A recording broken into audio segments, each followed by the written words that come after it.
victim. I can be a critic as any of them, but at the end of the day, it's entertainment. I have to remind myself that.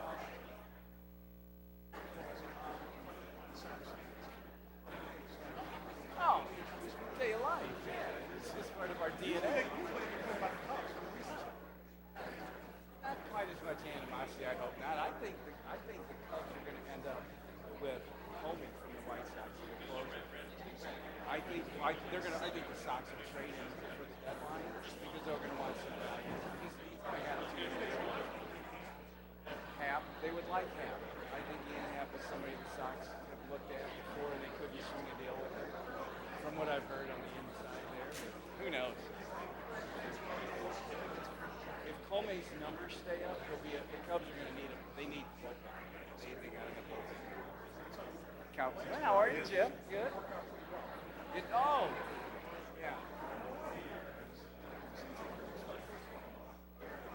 Yeah, that was one of the greatest trades, inner city trades I've ever seen. I thought that was. There was no Jagger for me. No.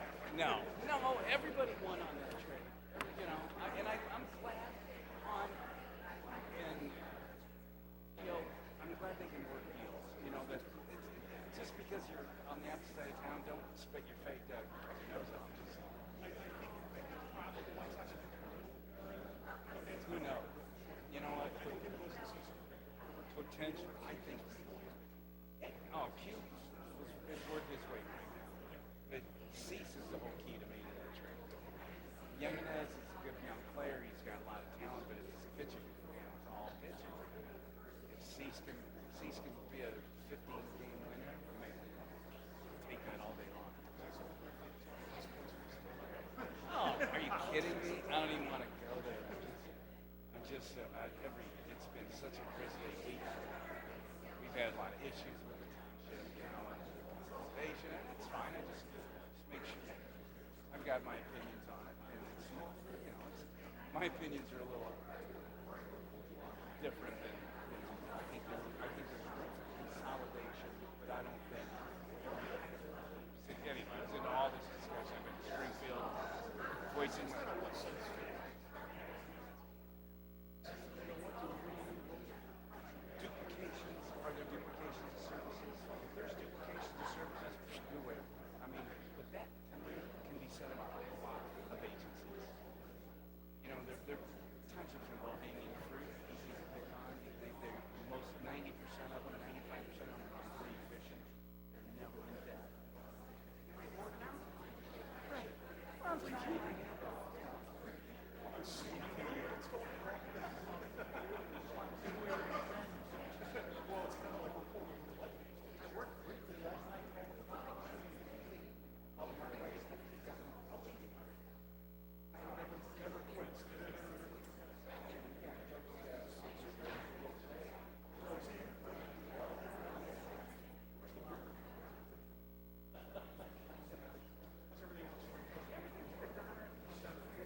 But it should be alphabetized by that last name.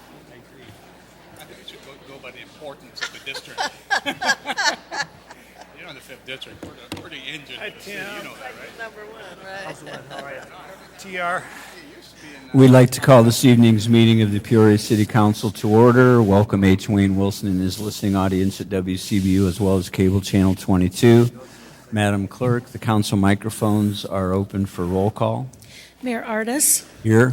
Councilmember Ali. Here. Councilmember Sear. Here. Councilmember Grayeb. Councilmember Jensen. Here. Councilmember Kelly. Here. Councilmember Montalongo. Councilmember Moore. Councilmember Euler. Here. Councilmember Riggenbach. And Councilmember Ruckriegel. You have a quorum present, Mr. Chairman. Thank you, Madam Clerk. We'd like to invite everyone to join us and stand for a moment of silent prayer or silent reflection, followed by the Pledge of Allegiance. We're going to take an extra moment this evening to make sure that we keep the family of young Jeremiah Ward in our thoughts and prayers. The community is in deep grief over the situation last night, so we're going to take some extra time to consider that this evening.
Usually when spring gets here, we have a lot of proclamations, and tonight is no exception. So we're going to begin this evening's number of presentations with Trauma-Informed Awareness Day, if those folks want to meet me down here in front.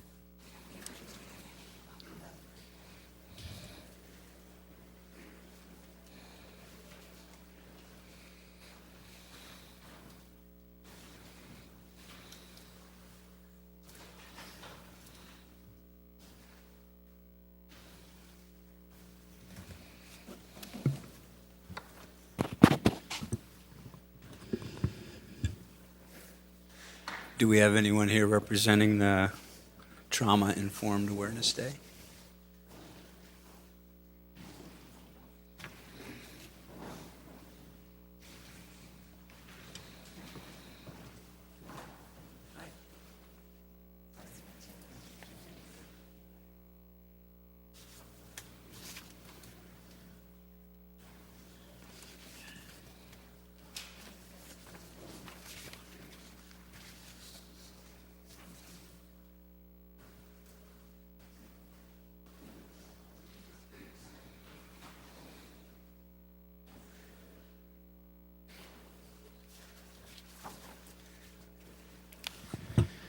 Whereas adverse childhood experiences, or ACEs, are traumatic experiences that include physical or emotional abuse, sexual abuse, physical or emotional neglect, household dysfunction, divorce, domestic violence, living with household members who are substance abusers, and many others.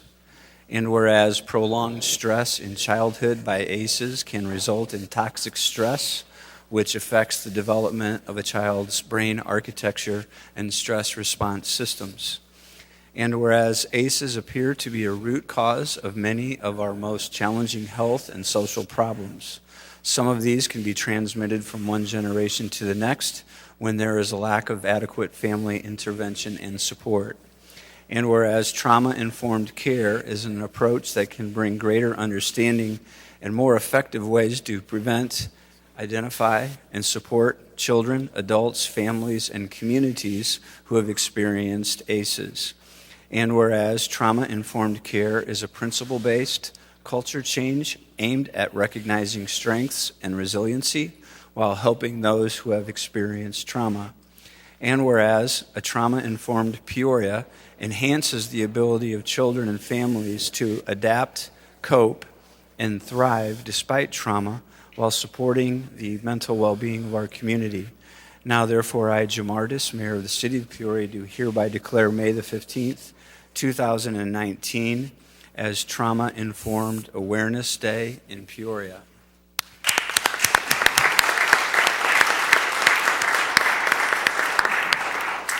I'd like to introduce Pam Gottschalk, who's the Associate Director, and she'll give us a little bit more information.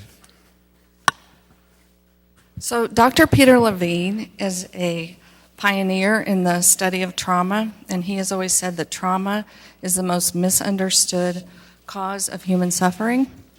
He is correct. We're getting better at that, but he's still correct.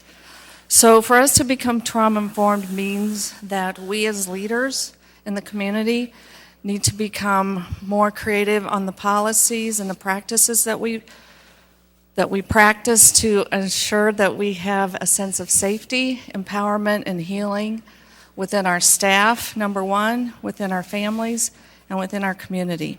And so this proclamation this evening is the first great step in recognizing that. Thank you.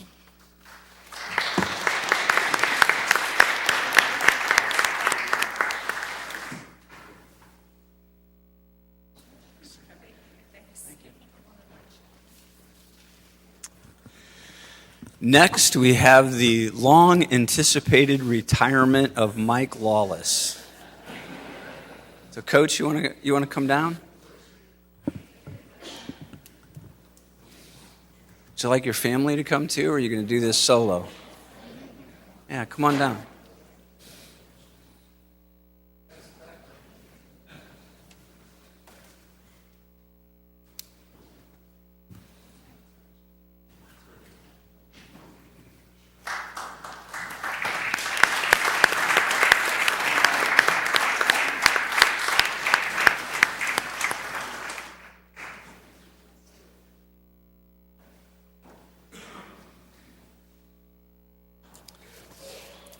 Bless you. Whereas tonight we honor Mike Lawless, a man who spent over 50 years coaching student athletes in the Peoria area. Over the course of his career, Coach Lawless served as the IHSA State Cross Country Meet co-director from 1985 to 2000 and has coached cross country or track at Spalding High School, Peoria High School, and Richwoods High School.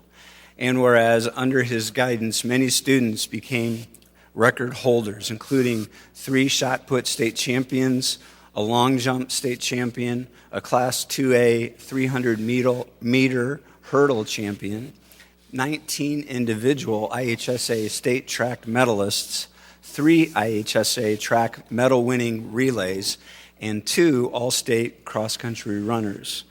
And whereas Mike has been recognized numerous times in and out of the classroom, having received the Mary Maxwell Educator Award and the Kiwanis Teacher of the Year Award in 1989, the ITCCA Meritorious Service Award in 1992, the Illinois Valley Striders Community Service Award in 1993, the Illinois Officials Association Cross Country Official of the Year in 1996, the honorary referee at the IHSA State Cross Country Meet in 2000, and the Peoria Educator of the Year in 2002. And whereas student athletes will always remember his enthusiastic yell of, "Yeah, baby," as he encouraged them through their training and competition. Now, therefore, I, Jamardis, Mayor of the City of Peoria, recognize the outstanding service and contributions of Coach Mike Lawless and congratulate him on his retirement in Peoria, Illinois.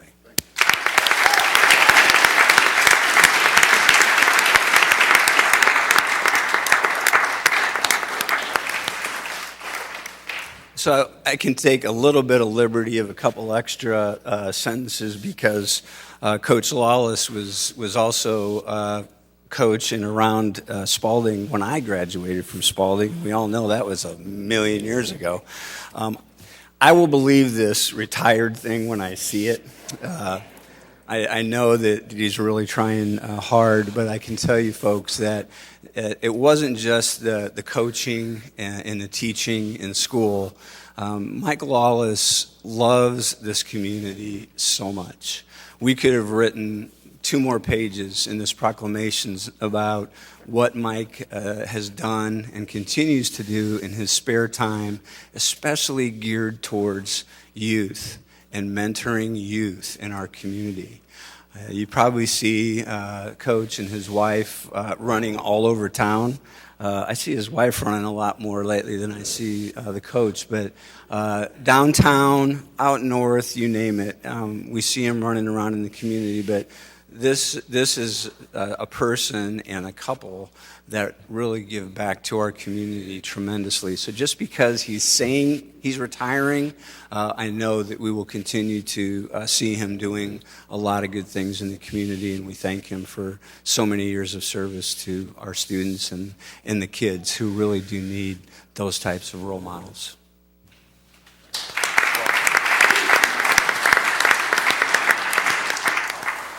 I'd like to start by thanking Mayor Ardis and the council for this special night. I'd like to thank all my friends and family for being here tonight to share this with me. I'd like to thank Kay Carraher, good Irish name, for being here, and all these years she's been my best buddy and my best pal. I love you, Kay.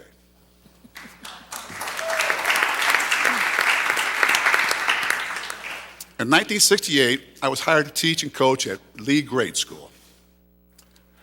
It wasn't long before the people of Southside adopted me and made me a Southsider. I will always be a Southsider. I don't think any more 2 years of my life affected me more than those 2 years at Lee School. They changed my life.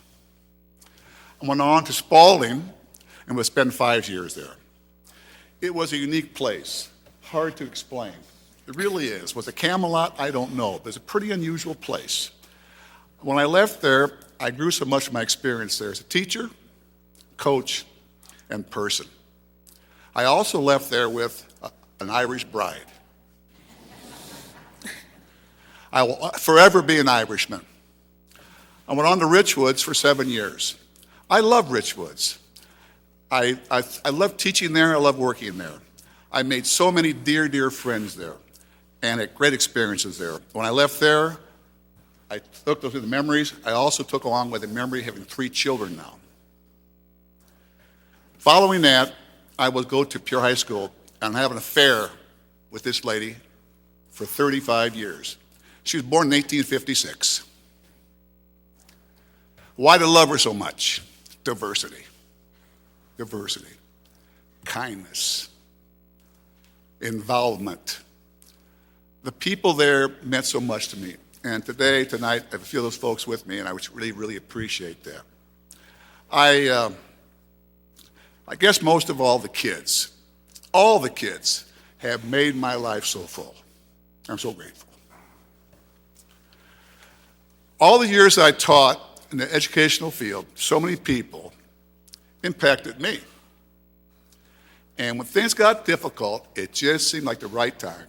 Someone picked me up, I could see the way.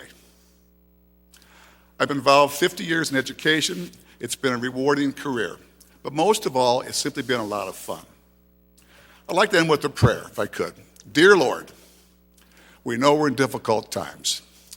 Give us strength and courage to fight the good fight. Thank you.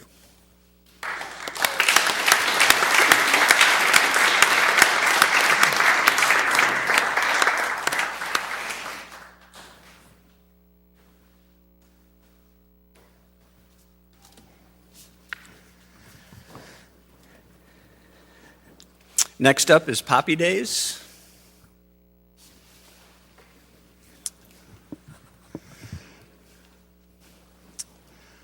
Before he leaves, I want to recognize County Board member Phil Salzer, who is trying to sneak out before we recognized him. Thanks for being here tonight, Mr. Salzer. That's right.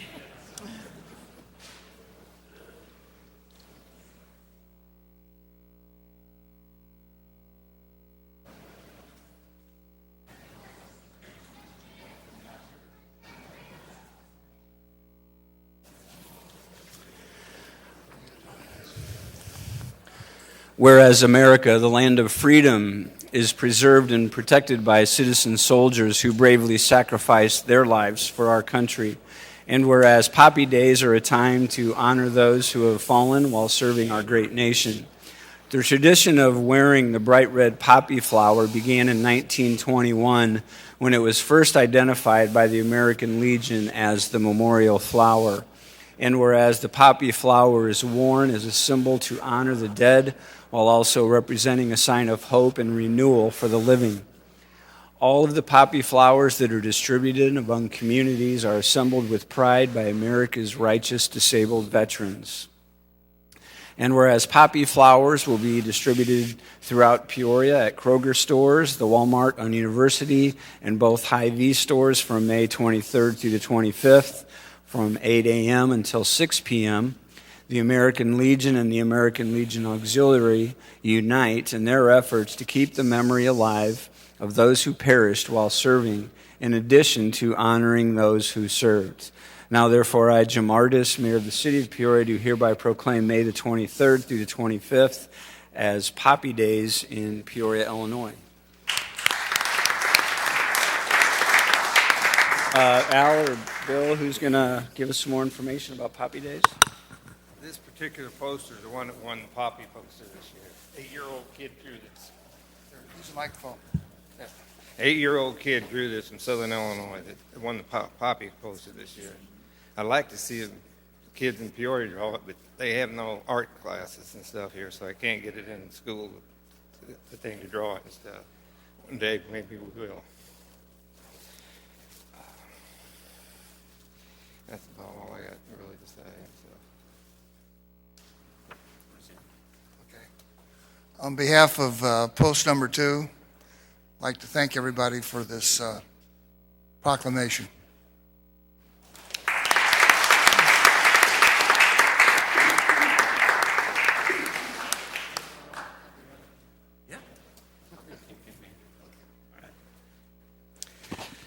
Next, we have the Bradley speech team.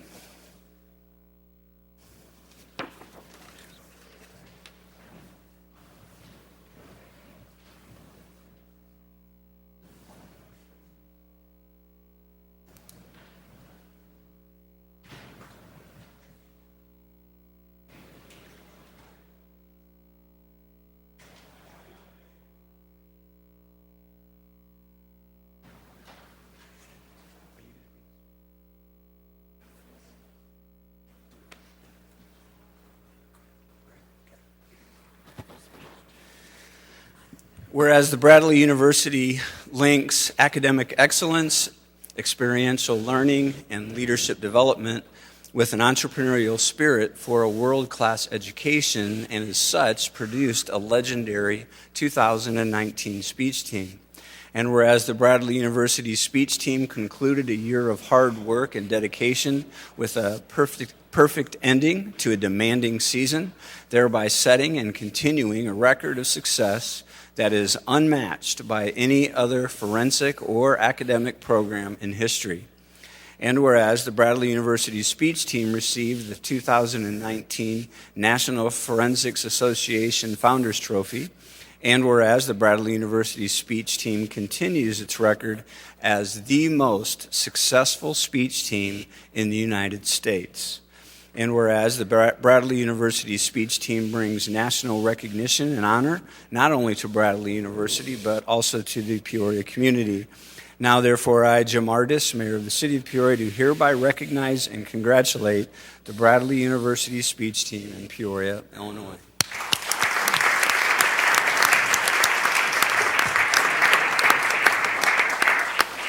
Our communications director, Stacy Peterson, and I, and a couple others had an opportunity to be up at Bradley a couple weeks ago when they had a very nice press conference and really paid a lot of community attention that was very deserving towards this Bradley speech team. And we're very honored. I can speak for the whole council and say we're very honored to have this team here tonight, especially in light of the special recognition that they continue to gain for Bradley University and for their speech team.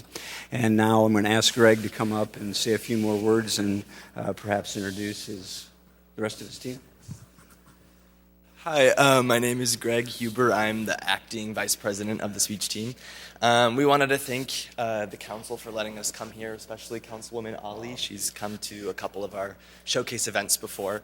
So this year's been kind of a Cinderella story for our team. We faced a lot of adversity, but this group of students is empowered, passionate, and focused, and they're some of the smartest people that I've ever gotten the chance to meet in my life. So speech is kind of comprised of a lot of different talent areas. We have public address and more acting events, as well as limited preparation speaking. So these students have worked really hard honing their skills in all these different genres, and luckily this year we were able to come home with 2 national championship titles, and a lot of individual event titles as well. So unfortunately not everyone is able to be here from our team because we're in the middle of finals week right now, so a little bit stressed out. But right here I want to introduce the team that I do have. We have Tanner Ryan, Andrew Yohannan, Alejandro Perez, Jack Ellis, Matt Friedhoff, and Melissa Fuentes. Thank you all for your time.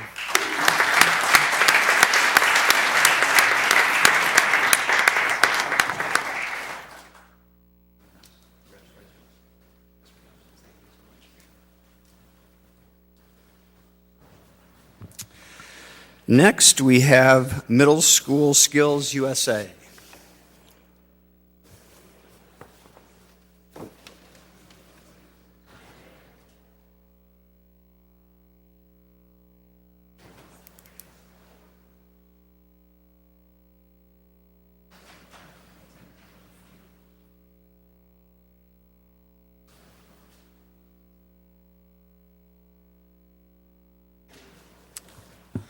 Whereas 7th and 8th grade students enrolled in the Middle School Skills USA program at Manual Academy participated in the statewide Skills USA competitions from April the 11th through the 13th in Springfield, Illinois.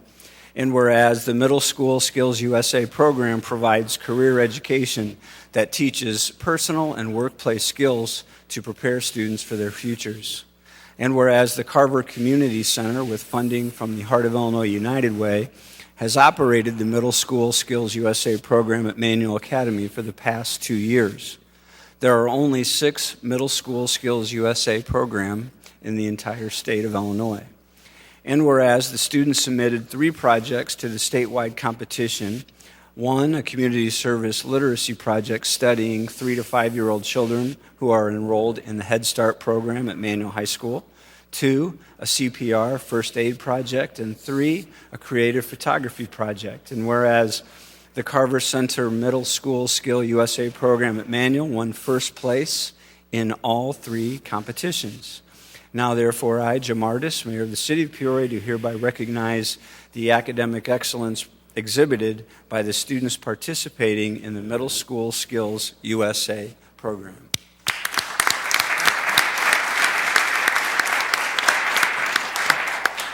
Councilmember Ruck-Riegel is going to say a few words, and then we're going to ask Sandra Burke to say a few words as well.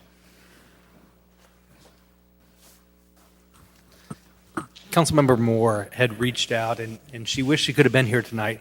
And she wants you to know how impressed and how much she appreciates all the hard work of the skills program. And we were talking a little bit about these 3 programs. And the thing that really, I think, stands out is the leadership that is happening among our young people within the city. And if you take these 3 programs and delve into these a little bit, each one of these programs really gives back. To be able to work on literacy, which is a lifelong learning skill, and love, that's extremely important. The CPR is one where that actually ripples out and can help save a life in the future. And if you look at the photography piece, we know that if we look through the lens, we get to change our optics and we see our community in a very different way. All 3 of these were wonderful programs, and I know that the full council joins me in congratulating you on your success with this, but also appreciating the fact that you put the time and the dedication into this as well. We look forward to many new things coming forward.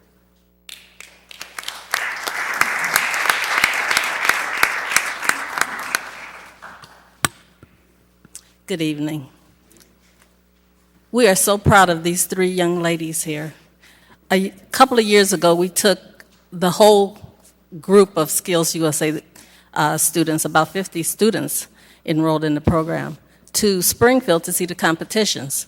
And as they walked around the building and saw people competing in different areas and so forth, a couple of students came up to me and said, "Mrs. Burke, why don't we see more people that look like us?" And my response to them was, you can. You can start that. And if you're willing to put in the time and the commitment, we'll support you. So this year, we had these 3 students made up their mind that they were going to do this. They wanted to represent not only their school, but their community. They put in the time, they put in the effort, they put in the commitment, and they walked away with 8 medals. 3 of them were gold.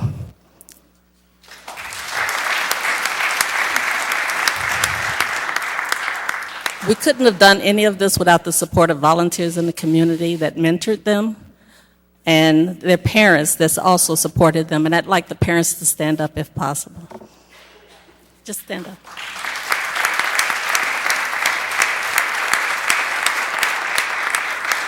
We also thank you for your commitment to the program, and thank you this evening.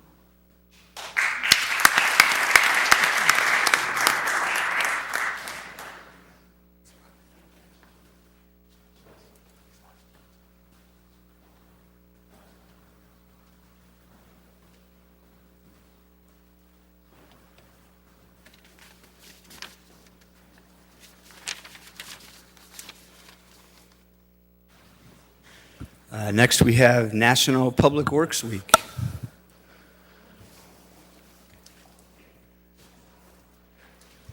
We have our director, Bill Lewis, and his right-hand man, Cy Maroon, and Mike.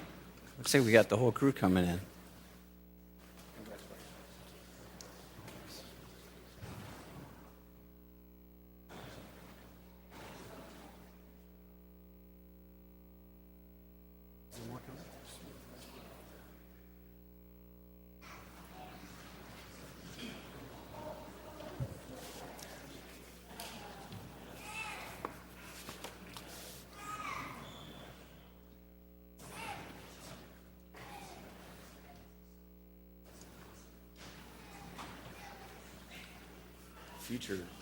Future snow fighter.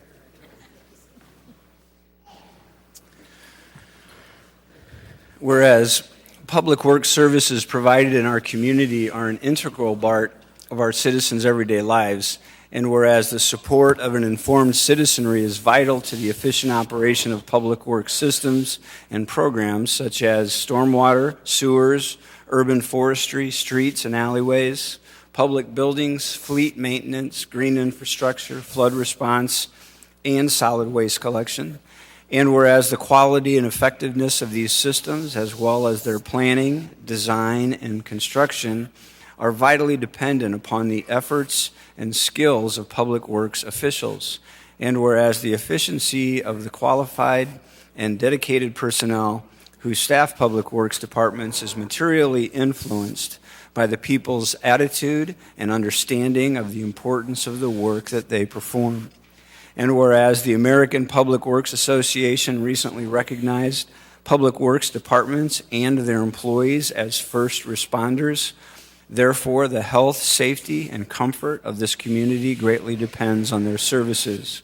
Now, therefore, I, Jim Ardis, Mayor of the City of Peoria, do hereby proclaim May the 19th through the 25th, 2019 as National Public Works Week in Peoria, Illinois.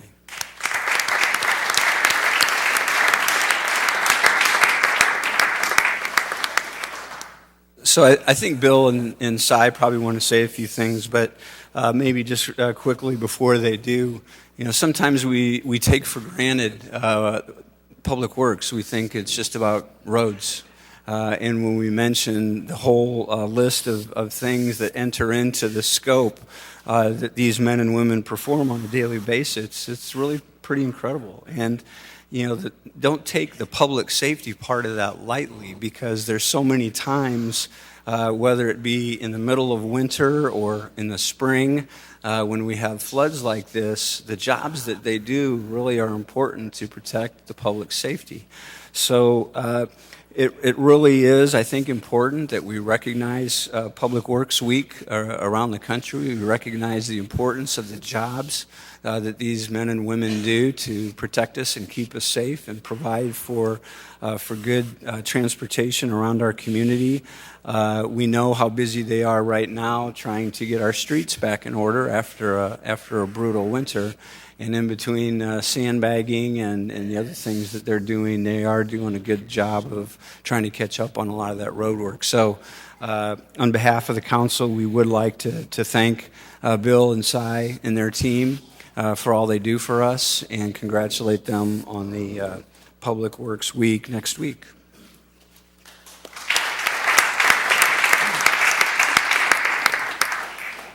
Thank you very much. It is an honor to be here tonight in front of everybody. As the mayor said, next week is National Public Works Week. We will be having an open house on Thursday at the Dries Lane building from 4 to 7, and we invite everybody from the public to come out and visit with us. It kind of feels, we did have an extended winter, and we had just gotten the plows off the trucks and started doing some road repairs when the flood hit, and that has pretty much dominated our time and efforts since that took place. So, a big thanks to all the guys here for all their hard work and efforts throughout that process. And I know Cy would like to address the first responder part of Public Works Department, so I'll let him come up and speak now. Thank you. Well, good evening, and I want to thank the mayor and the council and for the recognition, as well as the national recognition that we receive annually for the Public Works Week. But something that we're really thrilled about this year that we can talk about, last year in 2018, public works departments throughout the country were recognized as first responders. And I think we always felt that we were in that community of first responders, but never really had the recognition. And it's official now. This is just a small indication that we have our own. Well, this is just a sticker, but I mean we have our own designation for first responders now. And speaking of first responders, we definitely want to just say thank you to the police, the fire department, the paramedics, and for not forgetting at all the military, who do everything for us on a daily basis. And we do want to recognize that, and we are really thrilled to be a partner in that community and be recognized as a partner in that community. And very thrilled about that. As you can see behind me, we've got a variety of our employees, and our employees, it goes beyond that. A lot of them couldn't be here this evening. And so with that in mind, I just want to say thank you. You are all welcome to come out to Drees Lane, our Public Works facility, on Thursday from 4 to 7, which is Drees Lane is down the street from Landmark. You're all welcome to come out for our open house, and it's for kids, it's for adults as well. There's lots of variety of activities for everyone to take part in, and just kind of see inside what we do. And I think you'll be really impressed with the variety of things that we do. And I know a lot of that was spoken of in here, but it truly is amazing some of the things that we do as a Public Works Department in all the areas that we cover. So thank you very much.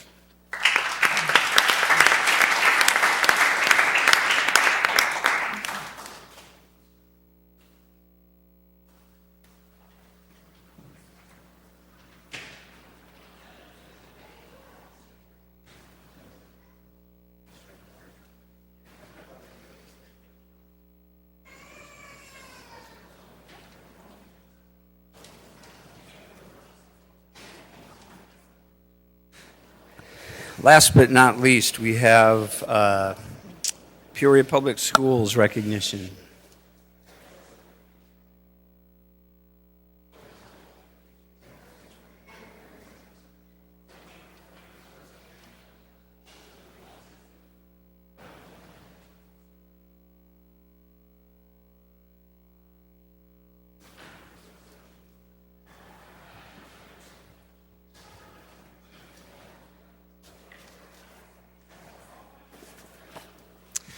Whereas the City of Peoria recognizes and celebrates the importance of art as an element of a balanced education, and whereas the work of Peoria area students has been on display in our City Hall, creating a juxtaposition of art and history for the enjoyment of all to see.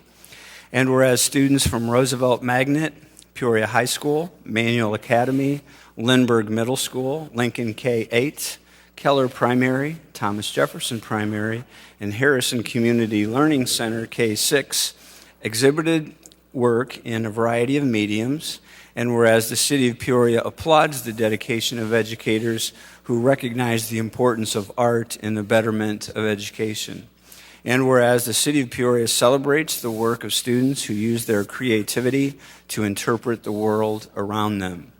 Now, therefore, I, Jim Ardis, Mayor of the City of Peoria, do hereby acknowledge the artistic work of the students of Peoria Public Schools and displayed at Peoria City Hall in Peoria, Illinois.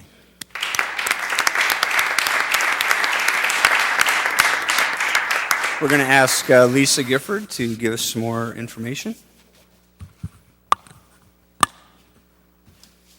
Thank you. We're very excited to be able to have our students displayed here. So through the course of the year, we had approximately 200 students display in grades K through 12 within the City Hall. And it is a great honor to be able to have some of our high school students here to represent. We have Manual High School with Mr. Syberg and Mr. Bydom, who are currently on display with their students. And then we have Peoria High School with Miss Sanchez Lorente and her students behind. They were the initial display for this school year. So you have from A to Z of Peoria Public School represented. Thank you.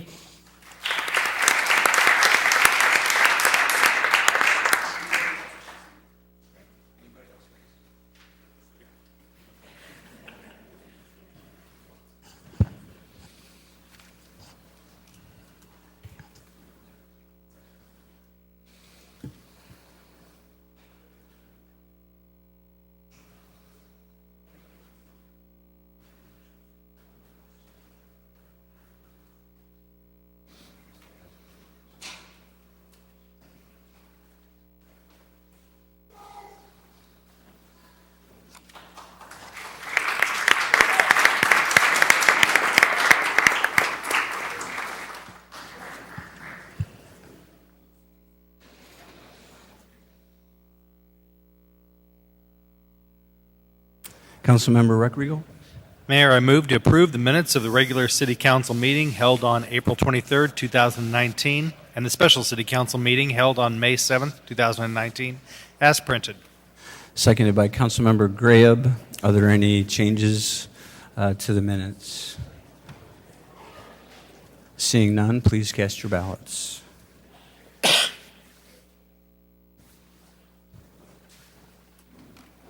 The motion passes unanimously. Madam Clerk. We're at the township portion of the meeting. 19-139 is a request from the town officials to approve the April 2019 actual expenditures and to approve the May 2019 anticipated expenditures for the town of the city of Peoria. Trustee Graham. Mr. Chairman, I move to approve the figures as outlined. Okay, seconded by Trustee Kelly. Discussion. Trustee Sear. Thank you, Mr. Mayor. Just a couple questions for Mr. Abnauer. Since we have a new council, some new members, maybe you can refresh everybody, maybe tell us a little bit about 3 or 4 services that you're doing for the township, and tell us a little bit about the budget and how well you've been doing also. Thank you. Township is one of the main goals of Peoria Township. It's a little different than a lot of other townships. Our 2 main functions are assessment, real estate assessment, and the general assistance or the relief side, which I oversee. And we offer programs to the chronic needy. The Peoria Township is probably the last threshold before homelessness. So since I've been there for the last 2 years, we've really put a focus on trying to keep roofs over people's heads or utilities on. Any dire emergencies they have. We've instituted a lot of programs. We've gone to a vouchering system that's really, I think, helped a lot of the clients prepare them to do their budgeting each month so we can bridge them once they're on their own. We've really had a lot of success at the township. The budgeting is a little bit better now. We're a lot more efficient. We're down to 3 employees who do a great job for this office. We've got a lawn mowing program we just started for seniors and those with disabilities. We do a free lawn mowing all summer long. If you meet the qualifications, we've found some funds to do that. But basically, the township it's a big asset to Peoria for the agencies we work with, too. We work with the Dream Center, and the lawn program is one in particular. We're working with a young man named Robbie Christ, who is mentoring young kids to mow lawns and that, and it was a good marriage between us and him. So we do keep a good contact with several agencies, the Center for Aging, Center for Prevention of Abuse. We're working with Southside Mission, all the agencies in town that are trying to address homelessness and those in dire situations. We feel we have a good place there. I appreciate the council. The trustees have been very good with allowing me to do the changes I'd like to make down there. So if there's any other questions, but that's basically a really condensed version of what we do. Thank you very much, sir. Anything else for Mr. Abnauer? Seeing no lights, we have a motion and a second. Please cast your ballots.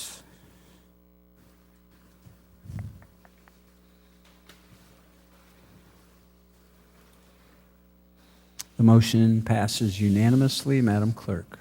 We're at the consent agenda. 19-140 is a sole source purchase of hydraulic extrication tools from Municipal Emergency Services in the amount of $59,590. And this item does not require a supermajority vote. 19-141 is a request to approve the annual purchase of sign blanks, sign faces, and sign poles from the low bid of U.S. Standard Sign in the amount of $16,652, Lytle of Ohio in the amount of $17,428, and MD Solutions in the amount of $26,899.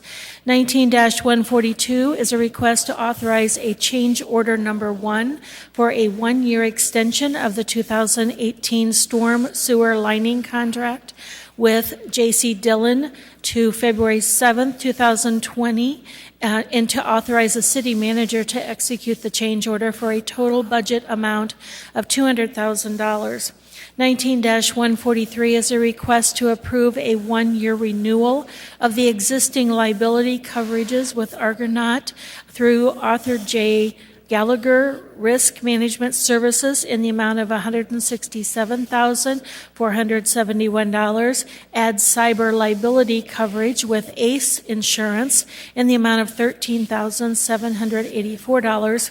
And crime coverage with Hanover Insurance in the amount of $2,597. 19-144 is a request to approve the use of budgeted funds from South Village TIF Job Training Grant to cover ongoing program funding for organizations that have used up their 2018-2019 grant.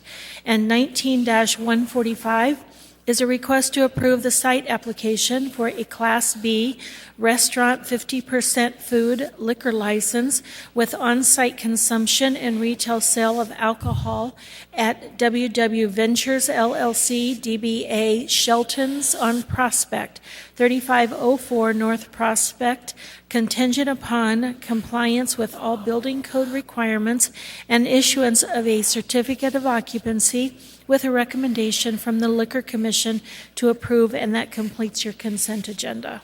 Thank you, Madam Clerk. Are there any items to remove from consent this evening? Councilmember Jensen.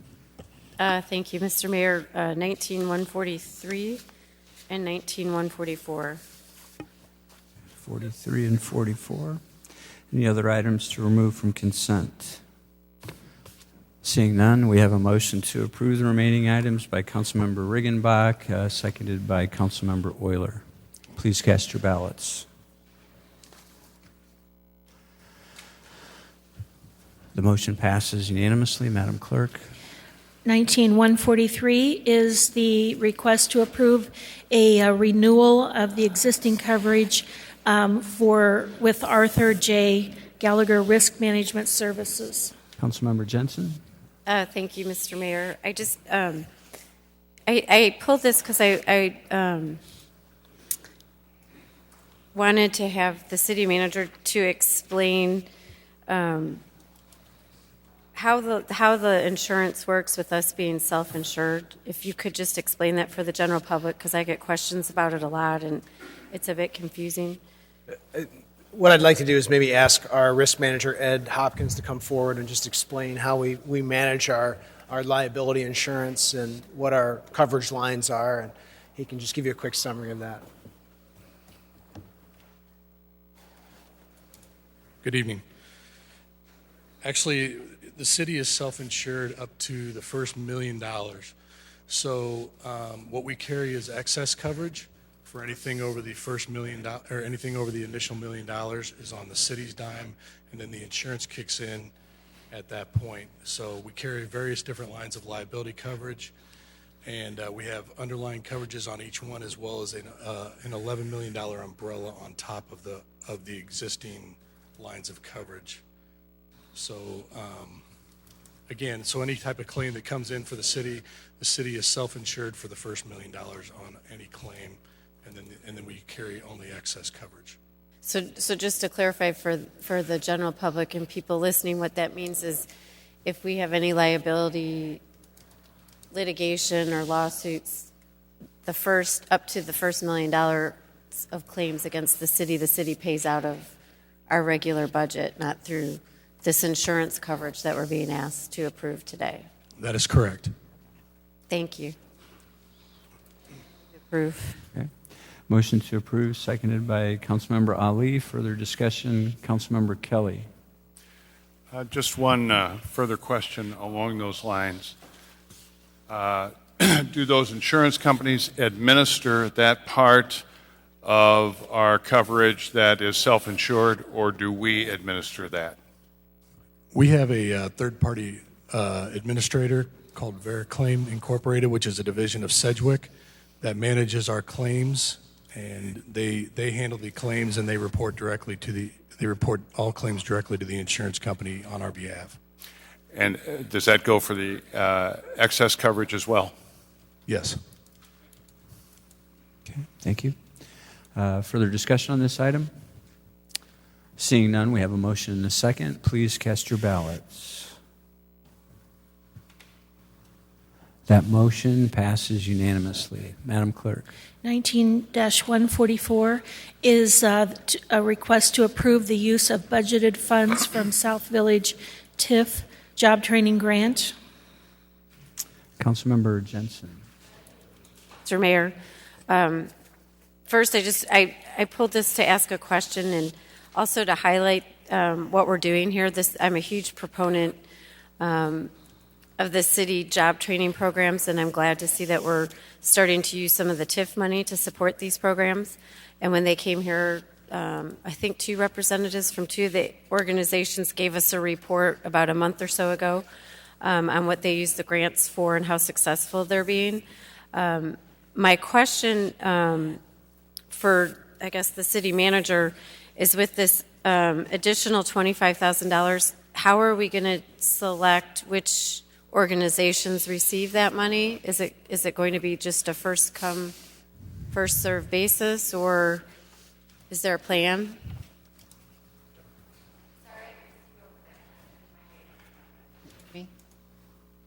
Can you hear me? Okay, good. So at this point, we believe that we know of one organization that has actually run out of funds. They're down. They have 14 cents left in their grant. There's one other organization that may run out of funds, but it's going to be close. So there's really one and possibly a second organization that may require the funds. It's not 5 organizations duking it out over the same fund set. The philosophy would be first come, first serve. And is there 5 organizations right now that are receiving grants? Am I remembering that correctly? There are 5 that received granted funding, that were granted funding. 4 have used the funding. 1 has run out. And can you, the public and for ourselves, remind us what those 5 organizations are? Sure. It's going to be the ELITE program, Gifts in the Moment, METEC, the Tri-County Urban League, and the Peoria Public Schools. Okay, thank you. Approve. Motion to approve, seconded by Councilmember Reckriegel. Additional discussion, Councilmember Euler. Thank you, Mr. Chairman. Just a couple additional questions.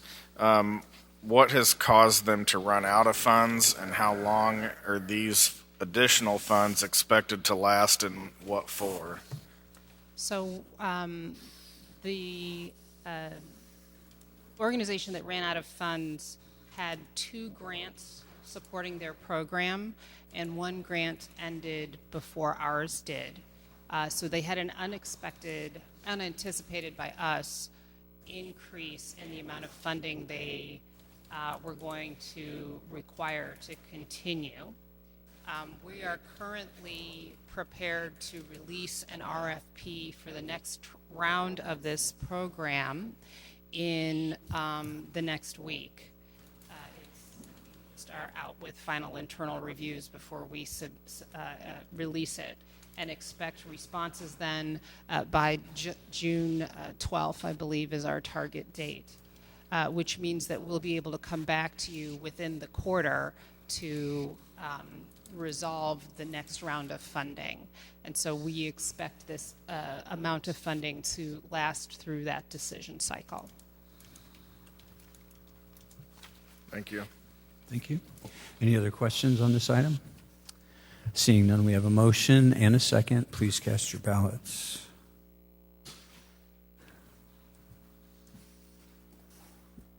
Motion passes unanimously. Madam Clerk. 19-146 is a presentation by Jake Hammond regarding the Innovation District and the Peoria Innovation Alliance. Okay. Welcome, Mr. Hammond.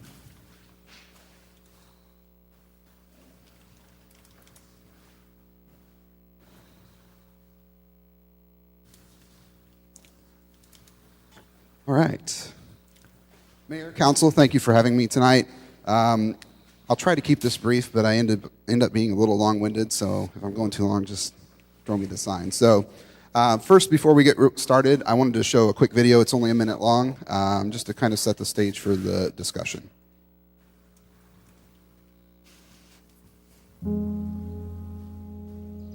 What will it be like? The future? Yeah.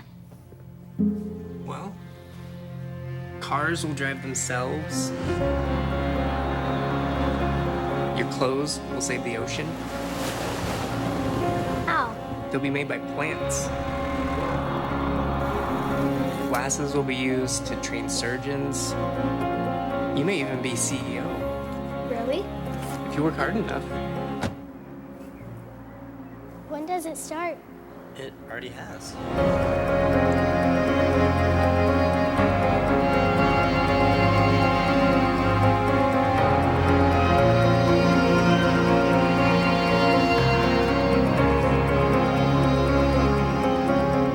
The future is...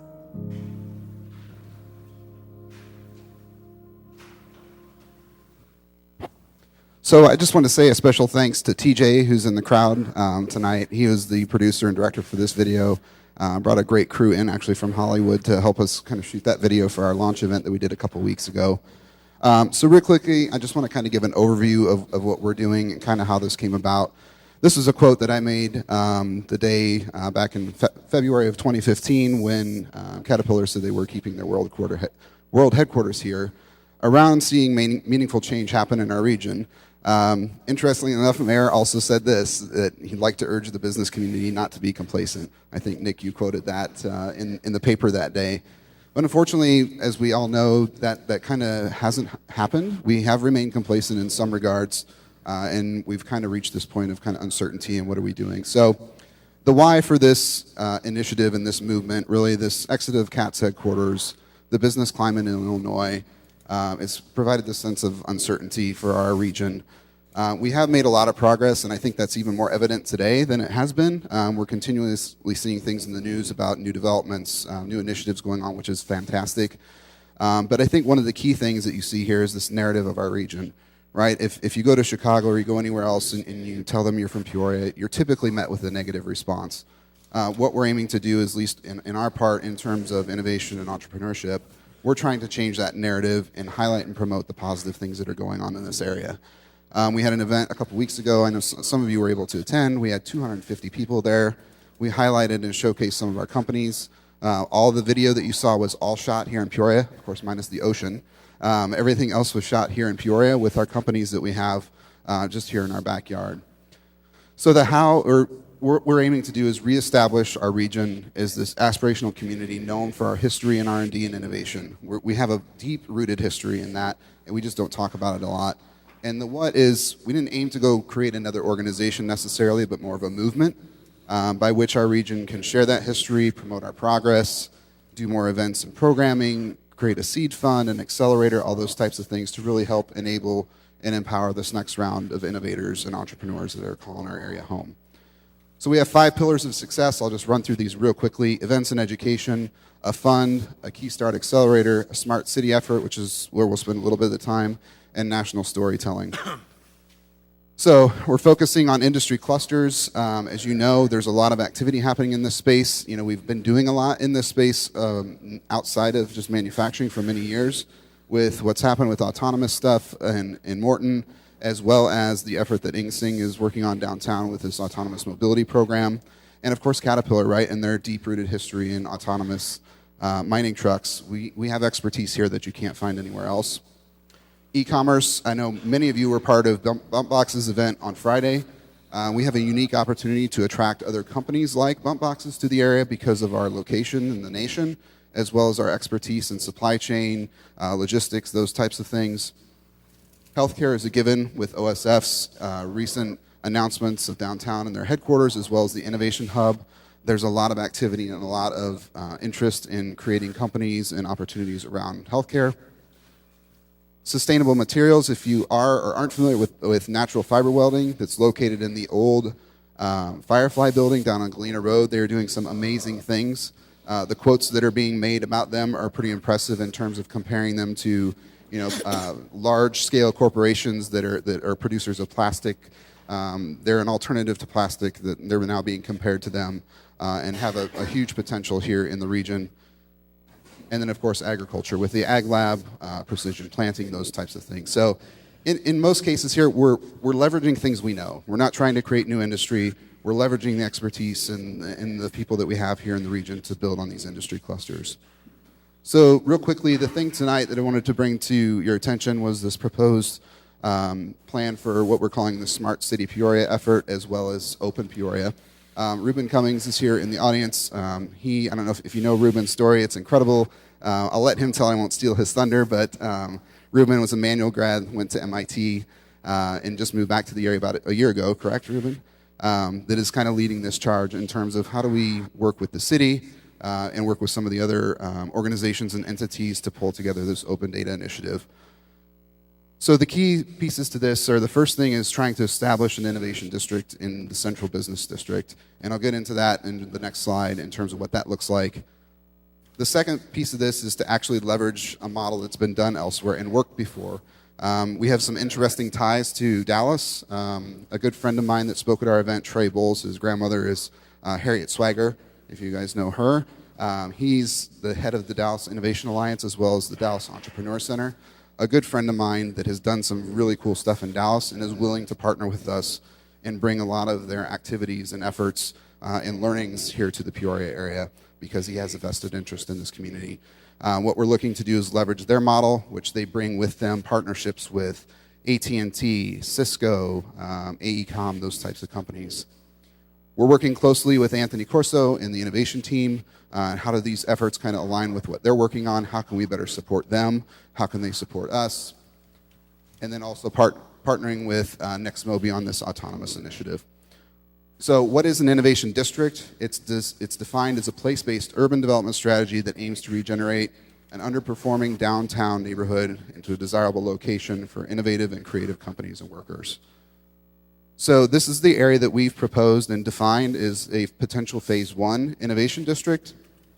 And these are the streets that encompass that phase 1. So Main Street on the northeast side, Water Street on the southeast, Harrison, and Jefferson. That, of course, encompasses OSF's planned new headquarters, the proposed innovation hub, the Riverfront Museum, the Cat Visitors Center, PNC Bank, Semantle, CSE Software. So there is some activity, or actually quite a bit of activity already happening in that area. But how do we bring more to the central business district and kind of try to revive that and actually make a bridge between what's happening in the medical district and in the warehouse district with entertainment and food and those types of things. So far we've leveraged some great partnerships with Adams Outdoor, Big Picture, the city, the Dream Center. And really what we're aiming to do is kind of be a collaborator and a connector across all these organizations. There's great things happening within every one of these that you see here from both a local level as well as a regional level and a state level. But how do we bring those kind of all together and benefit from them here locally within the Peoria area? So with that, I will take any questions if anybody has any. Questions for Mr. Hammond. Councilmember Rodrigo. Thank you, Mayor. And thank you for your time earlier this week to be able to talk about this. And I know we've met a couple of times on it. One of the things I think the public kind of may be interested in is, and you mentioned the OSF announcement, and obviously I think the full city is excited about that announcement. Can you kind of talk about the link about how that OSF announcement, the building they're going to be doing, the district all kind of come together? Yeah, absolutely. That's a great question.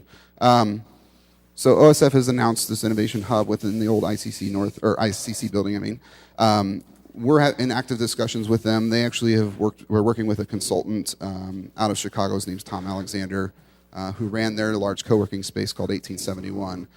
He's coming to town actually this Friday, and we're sitting down, myself and Ryan Spain and Tom, to talk about how do we play a role in this. So our plan is to help promote as much as possible, right, of what they're going to be doing. But also beyond bricks and mortar of the actual building, how can we assist in the programming and the operation of that kind of space? So, there's plans they've kind of mentioned in the releases around a makerspace and some accelerator programs, co-working, that type of thing. How can we work with them to help operate and program that space along with like the EDC and those types of things? So definitely a partnership. They're very aware of what we're doing, and then just trying to figure out how best that fits with as they make plans to move forward beyond just the building. How are we involved? Okay. Councilmember Ali. Thank you, Mr. Mayor. And thank you, Mr. Hammond, for your presentation. I really appreciate the work that you're doing in promoting innovation, because I know that innovation is key to our growth, and there's great potential here. I like your concept of promoting beyond the region and promoting on a national scale. Read some research. I'm in the area of higher education. And of course, Illinois is experiencing a lot of population loss. And some of that population is to some nearby states like Missouri.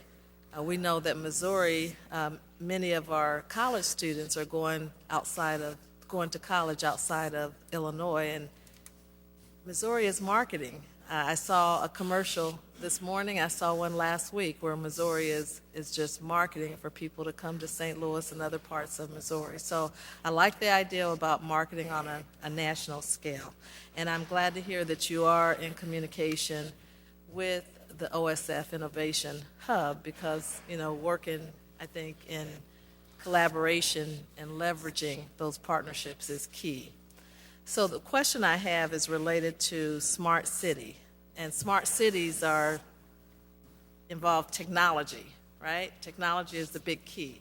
So are you reaching out to any big technology industries to partner? Technology companies. Yeah, that's a great question. And one of the nice things that we can leverage with this relationship with Trey and Dallas is if they come in and we're able to partner with them, they have both the expertise and the relationships with the partners, as well as even potentially venture capital to fund these types of projects. So they'll look and they'll go talk to these funders that'll say, we see the potential in this area. We'll fund this project, and the way we'll make our money back is on the efficiencies that are gained from whether it's lighting and that type of thing, energy efficient lighting or water usage, those types of things. So they bring with them some of those partnerships, and we also have some here already, which is great. For instance, the business account manager for Verizon that's responsible for our region, he's here in town, and he's responsible for Verizon's 5G efforts in Peoria. So there had been some work done on that. It just never kind of made it up the chain, if you will. So now we have a willing participant. His car was actually in that video. That's willing to help and kind of raise that up the flagpole to the appropriate people. So, yeah. I also just real quickly I wanted to touch on the education piece that I think is really important. So one of our partners you saw up there, well, two of them were the Dream Center as well as Big Picture Initiative. Andy and the team at the Dream Center are doing some great programs for after school, and they want to expand that. Well, there's a huge opportunity. There aren't really any tech-related, innovation-related types of things that are going on there. They're doing woodworking, motorcycle repair, electrical, wiring, that type of thing. But Doug and Eileen from Big Picture have 11 computers sitting in their garage or in storage. Let's make a partnership with them to bring those in and start teaching graphic design or videography, photography, that type of thing. So that's, and going back to that whole connector thing, that's kind of the plan here, is like seeing what different organizations are doing and then being able to kind of break those silos down and help all of them across the board. Okay, thank you. Councilmember Greb. Yes, thank you very much for your presentation tonight. I want to be certain that I heard you correctly. You indicated that sometimes when people are asked what they think of Peoria, what came next? Because I couldn't quite hear it. Usually pretty negative. It's usually a negative approach, whether it be, I guess, with Caterpillar leaving the area, that type of thing. The reports that don't do us any favors, right, on the different articles and those types of things. So that's usually a perception. That's not usually what I hear. As a matter of fact, Jake, I hear quite the opposite. And I hear quite the opposite from professionals who come into our city, quite a few from the medical community, people in the arts community. They're excited by what's happening in Peoria. They very often say, why did that crazy Caterpillar move their headquarters to Deerfield? Are you kidding me? So I think that we have to avoid painting our city with too broad of a negative brush. This is still a very iconic middle-class city. We know that we've had some issues with our manufacturing base not being what it needs to be, but we're not the only city that has had that problem. And since the mid-90s, leaders in this community have been trying and have been successful in diversifying this economy away from heavy manufacturing. And that's why the move of Caterpillar on the 30th of January a few years ago didn't cripple us, because we had already had the medical arena surging into the first place in terms of number of people employed. When I go out into the neighborhood, certainly in my district and for years as an at-large, I'm amazed at all the positive things that the people of Peoria say about our city, and they know that whatever is wrong with the city of Peoria will be corrected by what is right. But I do appreciate your presentation, and I think sometimes we met the enemy, and it is we. Thank you. Thank you. Councilmember Jensen. Thank you, Mr. Mayor. Thank you, Mr. Hanneman. I was going to call you Jake, but thank you for your leadership. It's great to get so many people involved in the city. Your first presentation I heard was everybody's talking about it, so it's nice to get people excited about moving forward with innovation and technology and spurring startups. But I do have to agree with Councilman Grab. I think we have to do a better job of focusing on what a great place Peoria already is to live. I talk about that all the time. I mean, there's no traffic, there's no commute, there's a low cost of living. We have so many things, from the riverfront to bike trails to a symphony to the museum to great schools. I mean, I can go on and on. We have low cost of living houses, all over, all different kinds, historic houses, suburban houses. So I just like to hopefully make sure when you talk about your ideas and moving forward that we focus on what's great about Peoria and just make it stronger. One question I have is about the boundaries that your proposed district is. I know you said you worked with Anthony Caruso and our I team a little bit. Did they have input on what those boundaries would be? And hopefully the city's going to be able to give more input on what the area should be, because that's not set in stone. Correct? Right. That's just a proposed area. Before I answer that, I just wanted to kind of clarify too. The negativity that I'm hearing is not from here locally. It's primarily when I go travel, like to Chicago or things like that. I think the folks here locally their positivity and enthusiasm is infectious. And you especially talk to the transplants that have moved here in the past 2 to 5 years. I mean, they're like, are you crazy? There's so much to do here. We love it here. I'll go back to real quick the story of the guy that has the car in the video. He moved here from Tampa 2 years ago, and his wife and he said, we're gonna rent for 2 years, and then we'll decide if we're gonna stay, if we like it. They bought a house within 6 months because they loved it so much, and continuing to hear those stories over and over again. So I totally agree with you that folks in the community are very positive and excited about what's going on. The whole reasoning in the fifth pillar, which we didn't get to talk about, this national storytelling, is when we're approached when we're not in the community and we receive that negative feedback, what are we going to say, no, actually, that's not true. Let me tell you about this or this. Like if you go tell the story of bump boxes and their success, or what natural fiber welding is doing, people are blown away. They're like, that's happening in Peoria? Like they can't believe it. So I just want to clarify that. To answer your question about the districts, I ran that, or we kind of discussed that with Anthony. And yeah, there will be some more opportunity for some input on that, just trying to define what are some of the anchor things that are happening in there. That's kind of why we picked that area. After having some conversations with John Morris at the museum, we'd initially said, let's just, maybe potentially stop at Washington. He's like, well, we absolutely want to be, part of that. So, and we'll get into more detail. That means, within that space, it means things like public Wi-Fi, energy efficient lighting, pedestrian, monitoring to be able to monitor how much traffic's, coming in and out from people walking. And then the key thing is measuring it at the beginning and then measuring it at the end to know what change has been affected. And then that can then lead to a more comprehensive, approach across the entire city. Thank you. Yeah. Councilmember Euler. Thank you, Mr. Hammond, for coming to talk to us about this. So I see where you're going here, and I appreciate the presentation and talking to us about this, but there's probably a longer version of this presentation. Can you give us what some of that looks like? I understand the concept of getting people to partner and work together and talk about things, but where does that go? What does this mean to me? What is your role in that? What are you expecting of us in that conversation? Kind of the so what part of the Sure. presentation.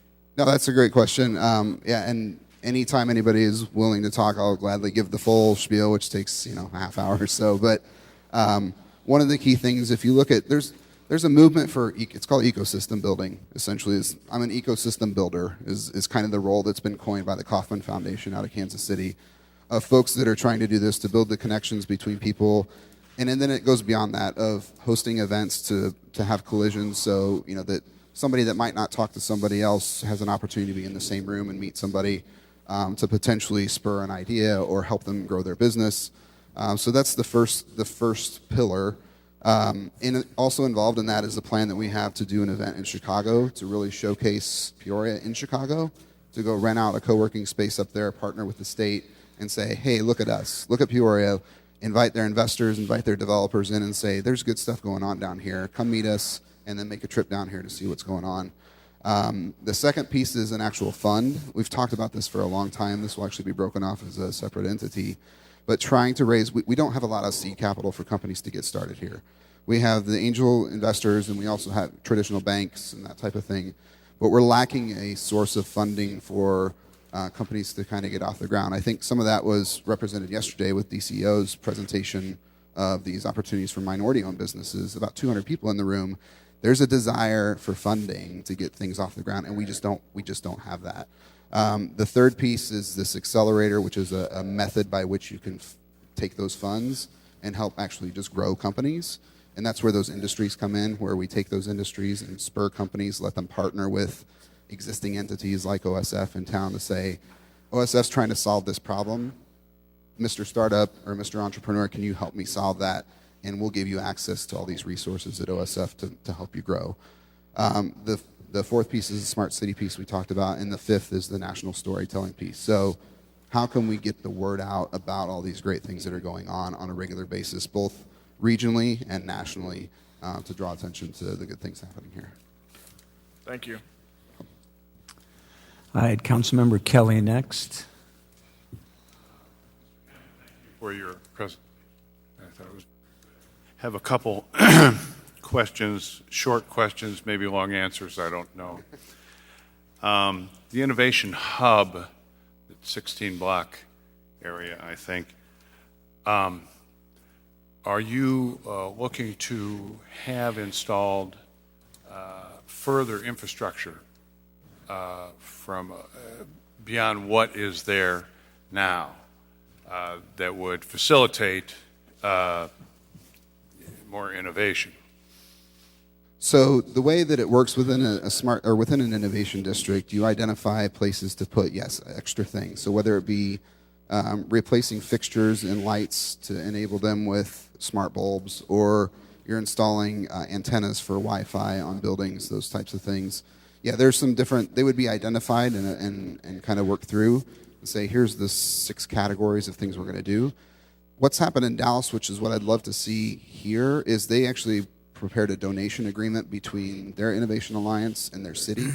Their city council approved it and essentially said, we agree on your designation of this area, and what we're going to do is allow you to work within this area and the business owners and the public right-of-way to install these things as long as it adheres to kind of the strategy that you've put out. It allowed them to avoid a lot of the red tape, the procurement process. They were able to go secure vendors, build partnerships with these larger companies, and just get to work. So they were actually the fastest to market smart city strategy. They went from idea to pilot in 10 months. So ideally, that's what we'd look to do, say, here's the different types of technology we want to put in the area, and then come to the council and say, can we go forward and do this?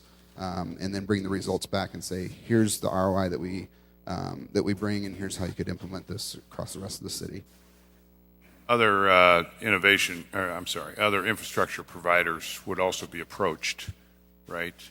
Correct, yeah. So I've already talked with I3 Broadband because they already have the pipe in downtown. Verizon, same thing, yep. And is part of your innovation, does part of your innovation plan, especially in the hub, speak to rents?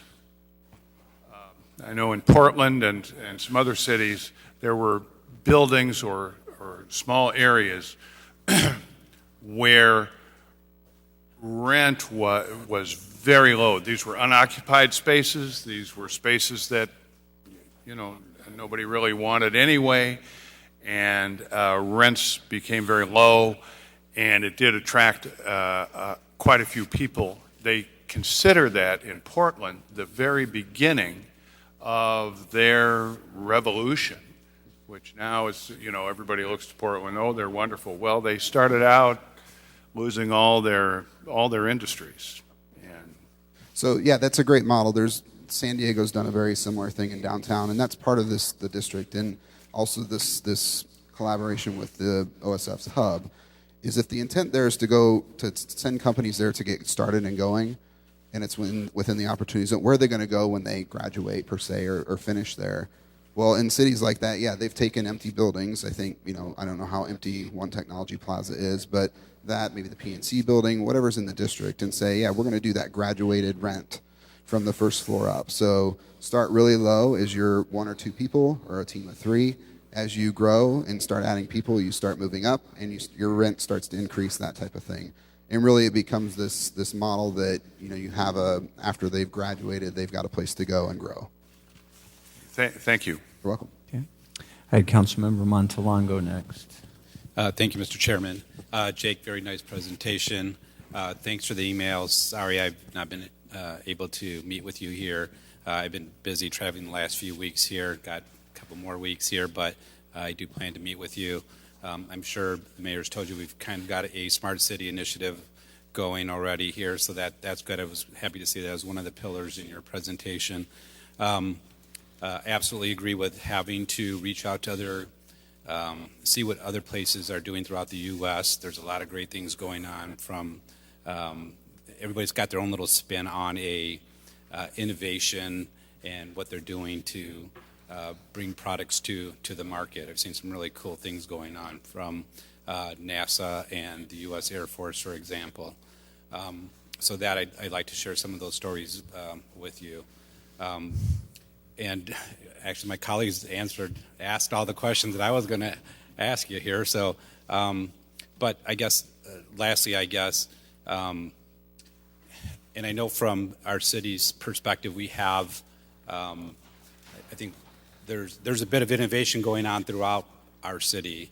So this build up in this one location, I get that. I think we need to do that around the technology. I like to think of it more of a bigger footprint for the entire downtown, since we have a significant investment already in the warehouse district. So that would just be some feedback I have on that. But would love to meet with you here. I'll have a window of time during next week. Hopefully we can get together. So Thank you for being here. Of course, yeah. That sounds great. To your point, we've roughly identified like a phase 2 and phase 3. Phase 2 would go from where we've defined east over just to the other side of 74 and up to the hospitals. And then phase 3 potentially could go down through the warehouse district. And then from those 3, you have a good sampling size of some different geographic makeup that you could then take and apply to how do you apply this to the rest of the city. And then finally, real quickly, you said everybody's kind of got their spin on it. Next week, Kauffman Foundation in Kansas City has these 400 plus ecosystem builders coming together. And just kind of to stress to everybody here, what we're talking about is in the initiatives we're talking about, the 5 pillars are nothing new. All these things have been done in other communities. Some, like you said, different than others based on who they are and their industries and their expertise. So I think it's just trying to find what fits us best.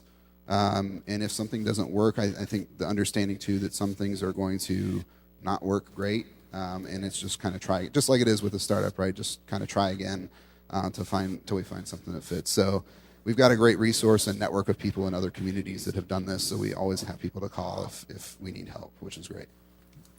I have Councilmember Regenbach next. Thank you, Mr. Mayor. Mr. Hammond, thank you. Very exciting presentation. And I think to the point that Councilman Gray made earlier about what Peoria was like in the 90s and even going back to the 80s, that we're really fortunate that there were leaders that took the idea of diversifying the economy to heart, and that work was done 20 years ago or more to help buffer the changes that we experienced with the CAD announcement and whatnot. So I just say hats off to you and your team for taking us to that generation. As we talk about the population loss in Illinois, and there's a lot of challenges that we face. So thinking outside the proverbial box is absolutely critical, and we really are, personally, I'm very excited to hear about some of these things. I think the news about Bump Box last week got some nice press.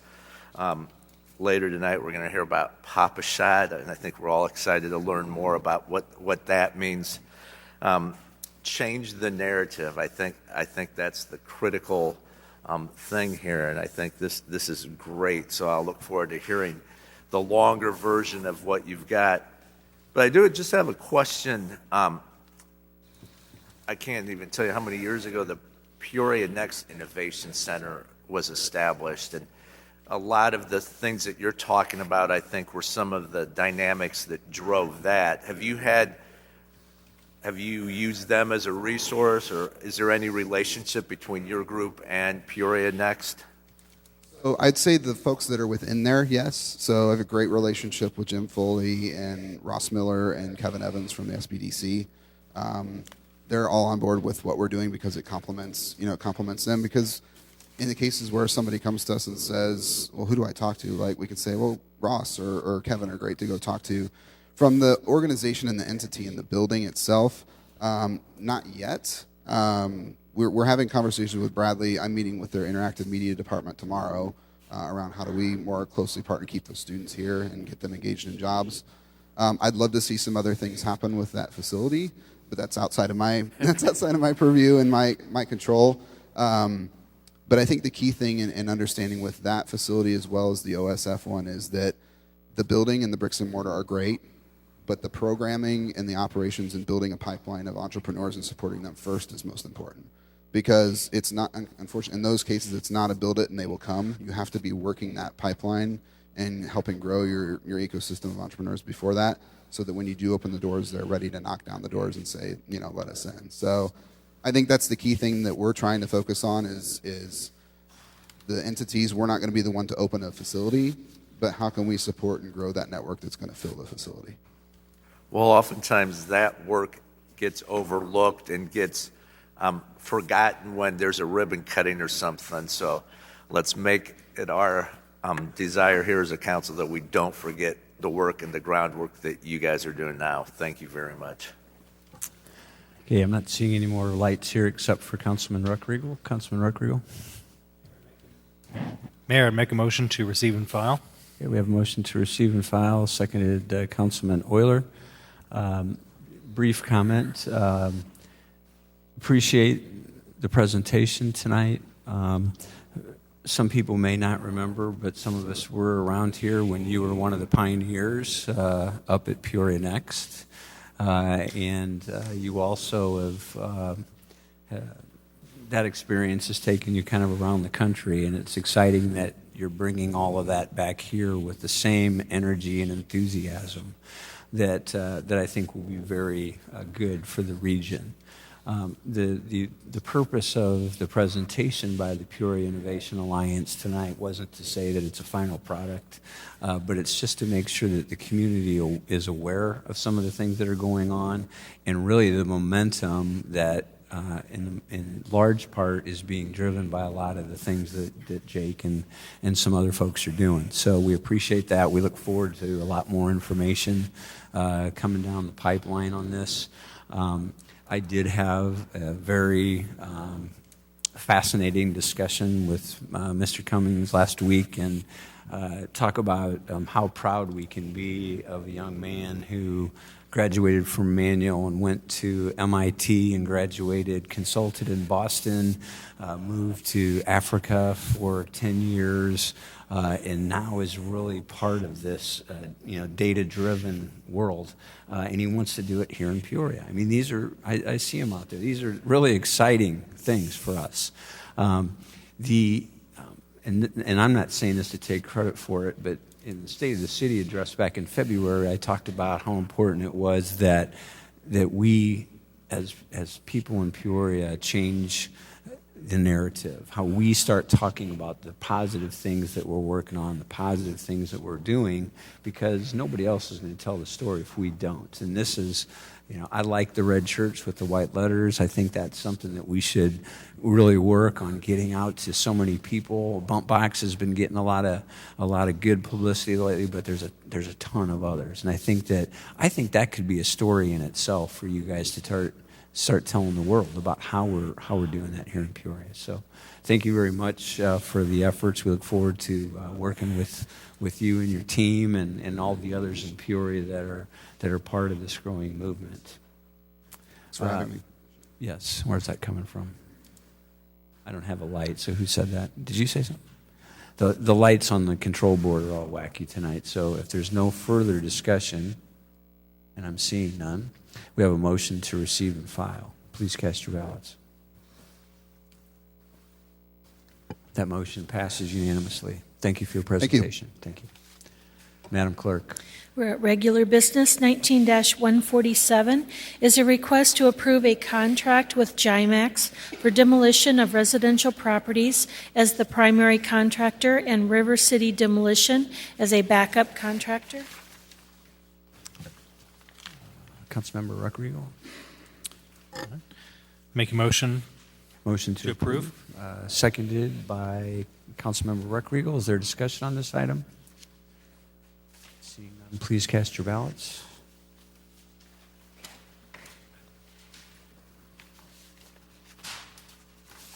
The motion passes unanimously. Madam Clerk. 19-148 is a request to approve a loan from the city's revolving loan fund to Papa Shot LLC and Folden Ventures in the amount of $250,000 and to authorize the city manager to execute the necessary documents.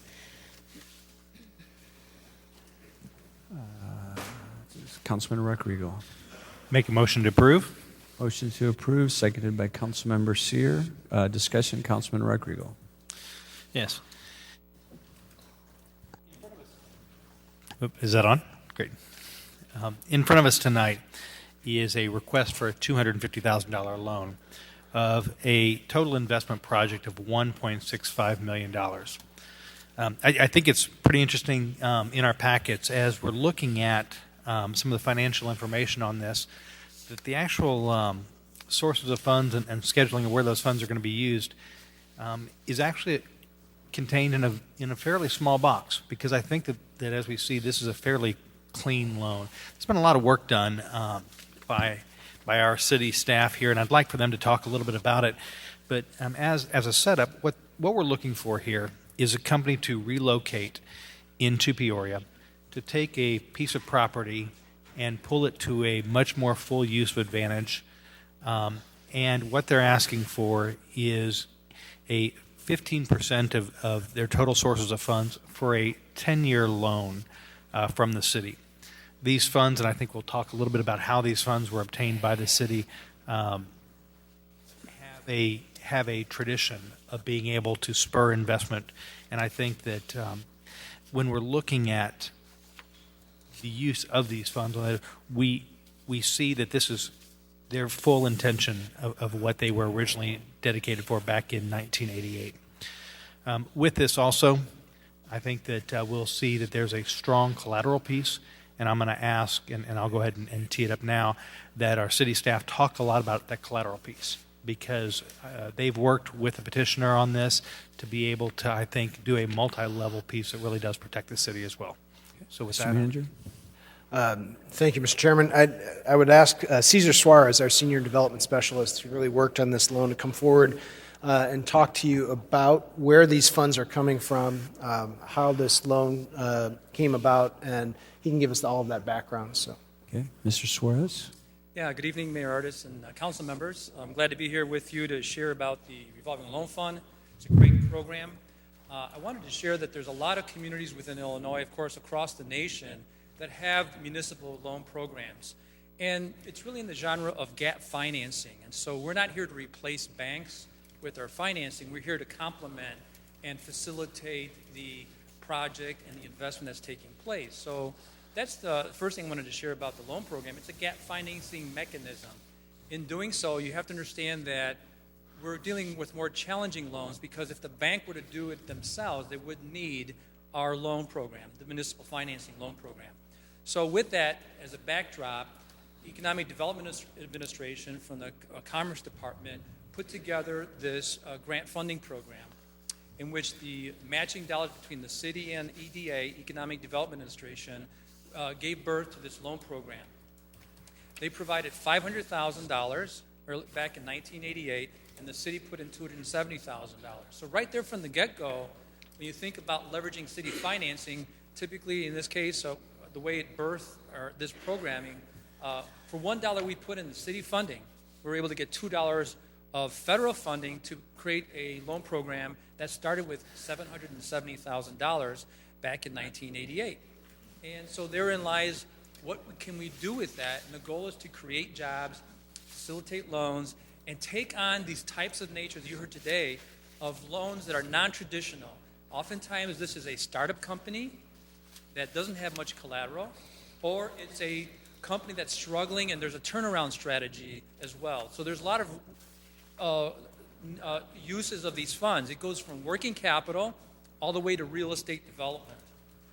And so in this case, you have more of a project dealing with real estate development and business, as well as a business loan. Typically, when EDA has this program and says, we want to make sure that your program runs well, they're looking to see a ratio of for every $1 of city loan, there's at least going to be $2 of private loans being made available. And as you can see from the background we provided, so historically over 45 different businesses have been given loans by the city loan program. And of those 45, for every $1 that city loan program put in, we've generated we leverage about $13 of private financing. So it's one measure that we're really using this program well. Another thing you'll see too is about the number of jobs that's created since then. And again, over 2,000 jobs have been created through this program since 1988. And for altogether, though, if you look, that's 45 different businesses. The city's program loaned $4.2 million, and then we leveraged with $54 million as well. So the program is really doing its job in creating jobs, and without it, many of the deals of the 45 that we've seen may not have occurred or been delayed or been stalled, and certainly we would not see the facilitation of jobs and investment in Peoria. So this is a great program that we have available. As a backdrop, I've ran 3 other programs like this in other cities, and sometimes they're state-funded or federally funded. And there is a whole lot that goes into underwriting the loan. And so what happens, we have a revolving loan fund panel of businesses, bankers, and so forth. So we have 2 bankers, real estate developer, an accountant, professor of finance, and also community member, host of people that what happens is, as a staffer, I underwrite the loan, look at all the terms, I run it by staff, Deborah, as well as Patrick, but I run it by this committee. And the committee then reviews it because they have lots of experience in financing as well. And as we go through the terms, I make sure that I present as much information as needed. And in this particular case, for this particular loan, they have unanimously accepted this project. And so that's kind of what happens. Now, on the issue of collateral, one of the reasons why we have a loan program like this is oftentimes there is a major gap in financing because if you're a startup business or if you're seeking to get and do real estate development for the first time, there's not much collateral to start with for giving a loan. That's one thing, there's not much collateral. The other one is collateral could only go so far. and there's going to be another gap involved, and that's the case of this project as well. And I'll get into that a little further, but for now I wanted to see if there's any questions regarding the revolving loan program first before I move further with this particular project. We have a lot of questions here, Caesar, so why don't you just stay there? Okay. And if they pertain to you, you can answer them, and if they don't, then you can be ready for the next one. I had Councilmember Jensen first.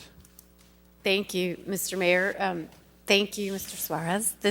You answered a number of my questions because I am a supporter of the revolving funds in these circumstances, and I wanted to make it clear that the funding for this fund that we have started off with an EDA grant of $500,000, along with the city's $200,000 investment. Can you explain how much we invested in our current budget into this fund, if any? Not ever since the initial 1988 investment from the city of $270,000, there has been no additional funds put into the program. They all were generated, and the revenue, because right now it's $1.2 million, it's all a matter of the interest earned from the program that's really increased the capital base. At the same time, because we have more challenging loans, there's been losses as well. We have typically, well, in this particular case, we have a 17% loss of loans that we've had in the past, or 11 of the 40 projects have gone south, so to speak. So 11 projects of the 45.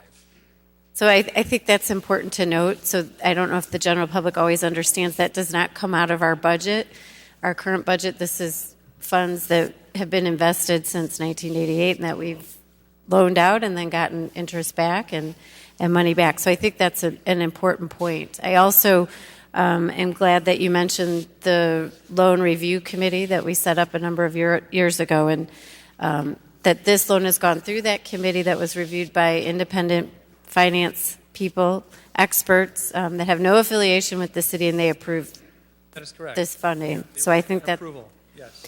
one question I have that's not quite related to the loan itself and how that works is, and I don't think it's in here, do you know is there an estimated number of jobs that they plan to, or they think they will create? Yes, there is, and typically the ratio is for any one job created or retained, the city loan program can invest up to $25,000. In this case, this particular business, Papa Shop, will create initially 10 to 12 jobs, and then over a 2-year period up to about 20, with the average wage being around $50,000 per year. So it's very good types of jobs that we're going to be bringing to Peoria. So that's one thing that's part of their commitment is to, and what we will do over time is to make sure that those jobs are created, and that's part of the auditing that we do on every loan we have. Did you say it's 10 to 12 initially and then up to 20? Yes, and up to 20. Over Additional? Yeah, well, no, 20 total.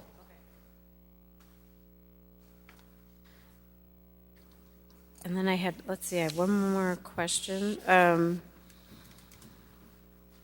Can you briefly just summarize what this company, what it does? Yeah, what I it would will like to be? get into the project, but let me say one more thing about the requirements of the loan program, and that is the thresholds or the sort of the ratio. There's 20. It's the lowest of three things. One is 1/3 of the total project costs, $25,000 per job, or a maximum of $250,000. This is the maximum amount of our loan program. And the reason why we do this, we wouldn't want one business to take the entire amount of our capital. We want to spread the wealth, spread the jobs, spread the investment, and do more and leverage our funding more by helping out more businesses. And that's why we have limits like that. As far as the company is concerned, I wanted to wait if they're seeing any more other questions regarding the program, if I may. You done? Okay, we have Councilmember Euler next. Thank you, Mr. Chairman. I'd like a report back before the next meeting of what active loans we still have and what the status is of those, and just a brief description of what the business did with the money and if they actually implemented the money the way that was expected and how that repay back period is going. Do that. Thank you. Councilmember Ali was next. Oh, sorry. Thank you, Mr. Mayor. Mr. Suarez, I'm interested in knowing of those 45 businesses that were loaned money. How many were minority businesses? It's something that we haven't really documented in the past, and it's something that we are keeping forward, and I'm just trying to think aloud about the businesses that we have financed, and I don't recall really what the number would be, but I can get Can you, I'd be interested in knowing how many were minority-owned businesses and how many were women-owned businesses, if you can get back with that information, please. I certainly can do that. And I think another thing I wanted to add to this is that we have currently about 5 applicants that have completed. And I wanted to share with everyone that not everybody who fills out an application is able to come to the level of coming before this council, only because of the due diligence and the requirements of our loan program. And also there is a lot that needs to take place in order to be qualified for a loan. And I can say there has been, I can share also to your question, that there's been applicants that have been minority owned. It just hasn't been able to get to over the hump with the financing requirements, because our loan also requires that we have a primary lender, a bank, that is part of this. And sometimes they cannot get a primary lender. We're the secondary lender. So there's really, they have to meet some qualification with the bank, and then when we come in is we fill that gap. And so I'm just wanted to share with you the process of getting loan approval is not solely through the city. It's also in concert with private bank financing.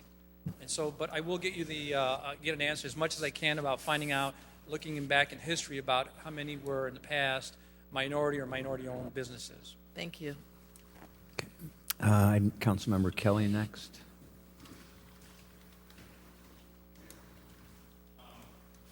Thank you for your report. We started out with $760,000 or so.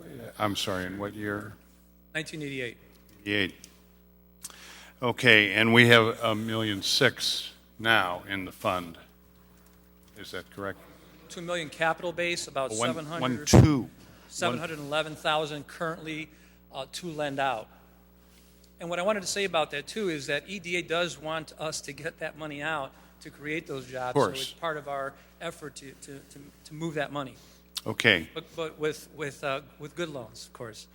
Okay, so if I understand this properly, we've got a loss ratio in here of about 25%, right? 11 out of 45. Oh, I'm sorry, it was 11%, not 11. I misspoke. 11% of the loans that we approve of the 45, yes, that was defaulted. Is that 100%, or is it? No, in other words, we lose all of our loan. Oh no, the document I could share as well as how, for each given loan how much we lost. No, there's been payoffs up to a certain amount. They failed after 2 years or 3 years and so on. So there's all variety of. In one case, a business owner died and wasn't able to pay, and there was no enough collateral to cover the payoff. So there's a variety of reasons why that may have happened.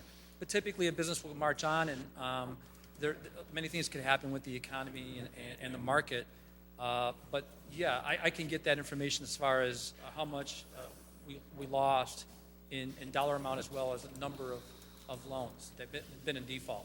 So we're junior in the syndicate, I guess. So in the 11% that we lost on, the collateral was not sufficient to cover. I'd say that that's true, because most of our loans, not all of them, but that is one of the most difficult things, and also the purpose of our loan is, and why we're being used for gap financing, is the bank is not going to go any further in terms of loaning the money. So we do come in second position on the collateral, and the answer is yes. Most of our loans, one of the key gaps there is collateral.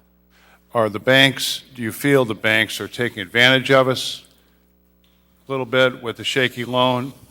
Oh, no, because in any kind of loan analysis, there generally are two ways we get paid back.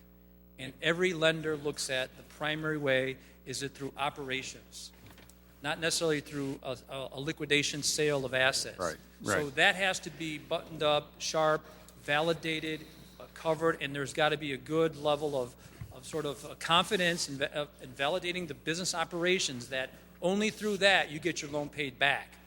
And who do we rely on for that analysis? Myself and the entire loan review panel does the analysis and validation. Not the bank. Bank as well. The bank who's Okay. involved with it as well. I'm sorry, the bank is also involved, yes. Okay. I don't suppose there's ever any way that the taxpayers of Peoria could be senior in these syndicates rather than always junior. Are you saying that could the city be a primary lender? Is that what I'm hearing from you? No, I'm saying the money we put in would be senior. I don't mean being seen. Senior. Senior lender. Yeah, I'm well, sorry. that'd be the primary lender. I'm sorry, but I'm kind of getting a negative nod from a person who knows here. No, this funding is intended for us to be in the second position, or sometimes even a third position, depending on the nature of the loan. The intent is that we're there to fill the gap that the primary lender is only willing to go so far, and that's the intent behind. That was the intent behind the federal government getting involved with this type of loan program from the very beginning. Okay, I understand that. I'm probably going to go for this. I'm very uncomfortable with us putting taxpayer money in where we don't have the expertise. We don't have the risk analysis that the other partners do, and we end up, of course, being junior. And okay, thank you. Yeah. Thank you. Would you want to transition, not seeing any other lights, on to a little bit more about the company? Yes. The applicant is Tony Stucker. He's not here today. He's in Hong Kong on a business trip. But he does have in his place Mr. Ken Golden here, who's no stranger here to City Hall as well. He's been formerly from Bradley as a business manager. So he's his daughter is Kelly is the wife of Tony Stucker. So Tony and Kelly Stucker. But nevertheless, it's been about 2 years when he first came into our office. And one of the things I wanted to share with this, what we call gap finding instruments or municipal financing, is there are many types of instruments. And so what I do in the advisement is I share them a list of different ways that they can do their loan. They can go to the city, the county, IBFS, 504, SBA. There's just a lot of different instruments out there. And part of my advisory services is to let person know how each instrument works and what are the benefits and sort of the cost of each particular instrument. And after that was about 2 years ago, and he came back and he felt that certainly the city loan would be something that would be a good finance instrument to use. I also advise businesses to use the lease number to spread the risk, if possible, if you can do multi-layer financing. And when you have that, someone has to come first, second, and third, and so forth. It's just the nature of financing. There's many lenders. There's going to be many people who are seeking the order. But in this case, what we have here is Tony was looking for a business. He bought it in 2016, mid-year.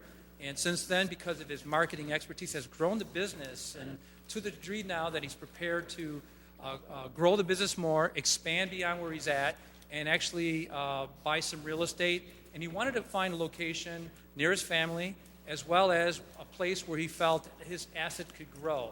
And that's what you see here, 816, 820 Southwest Adams. 918 and 920 Southwest Adams. And he found the facility, put a purchase option on it, and from that point on, really just trying to determine all the costs. And it took a while to get all this through, and to the point where he was able to buy the building and also do some demolition in advance.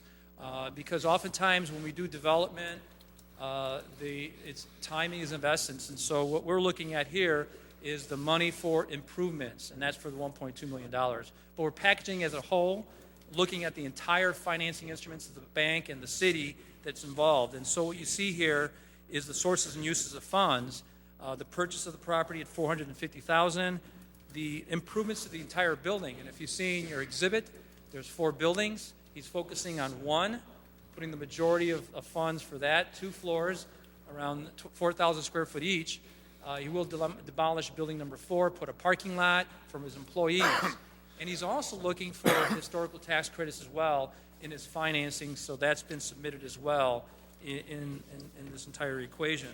So there is the bank, and here again, the bank was only able to fund $960,000 because it's 80% of the appraised value of $1.2 million. And I also wanted to share this with many folks here, is that just because you put in, let's say, $2 million doesn't mean the value of the asset's $2 million. It's often less in downtown and redevelopment projects. And so in this case, he's putting in $1.65 million, yet the appraised value is $1.2. And this is a reason for gap, the equity gap, the collateral gap. In this case, the question then is, how does the city protect itself and obtain its collateral? And so one of the things we did is we asked then collateral on his home.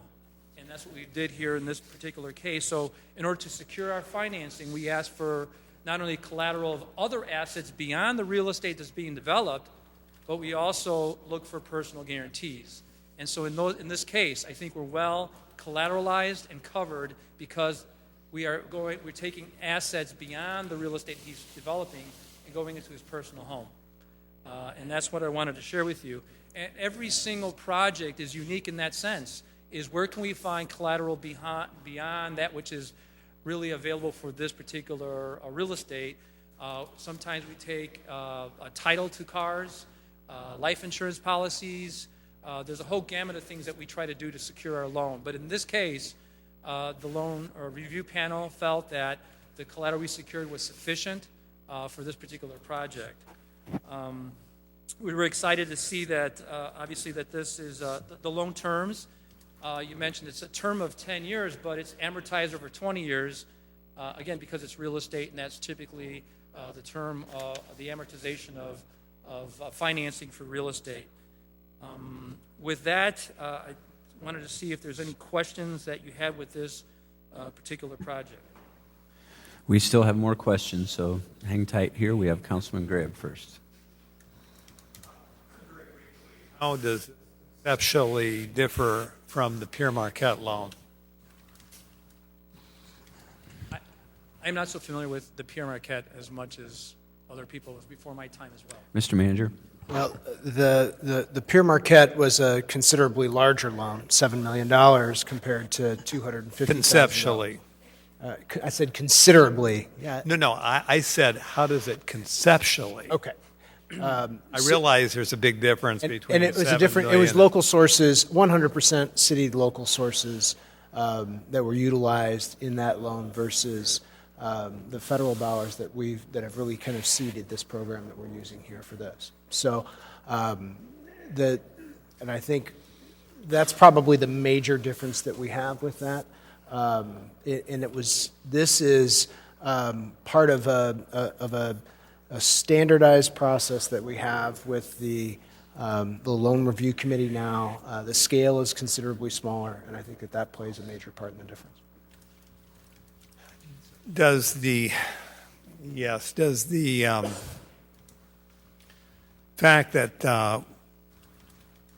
the gentleman's home has some liability, it's at risk if there's a default, does that help the city's position here?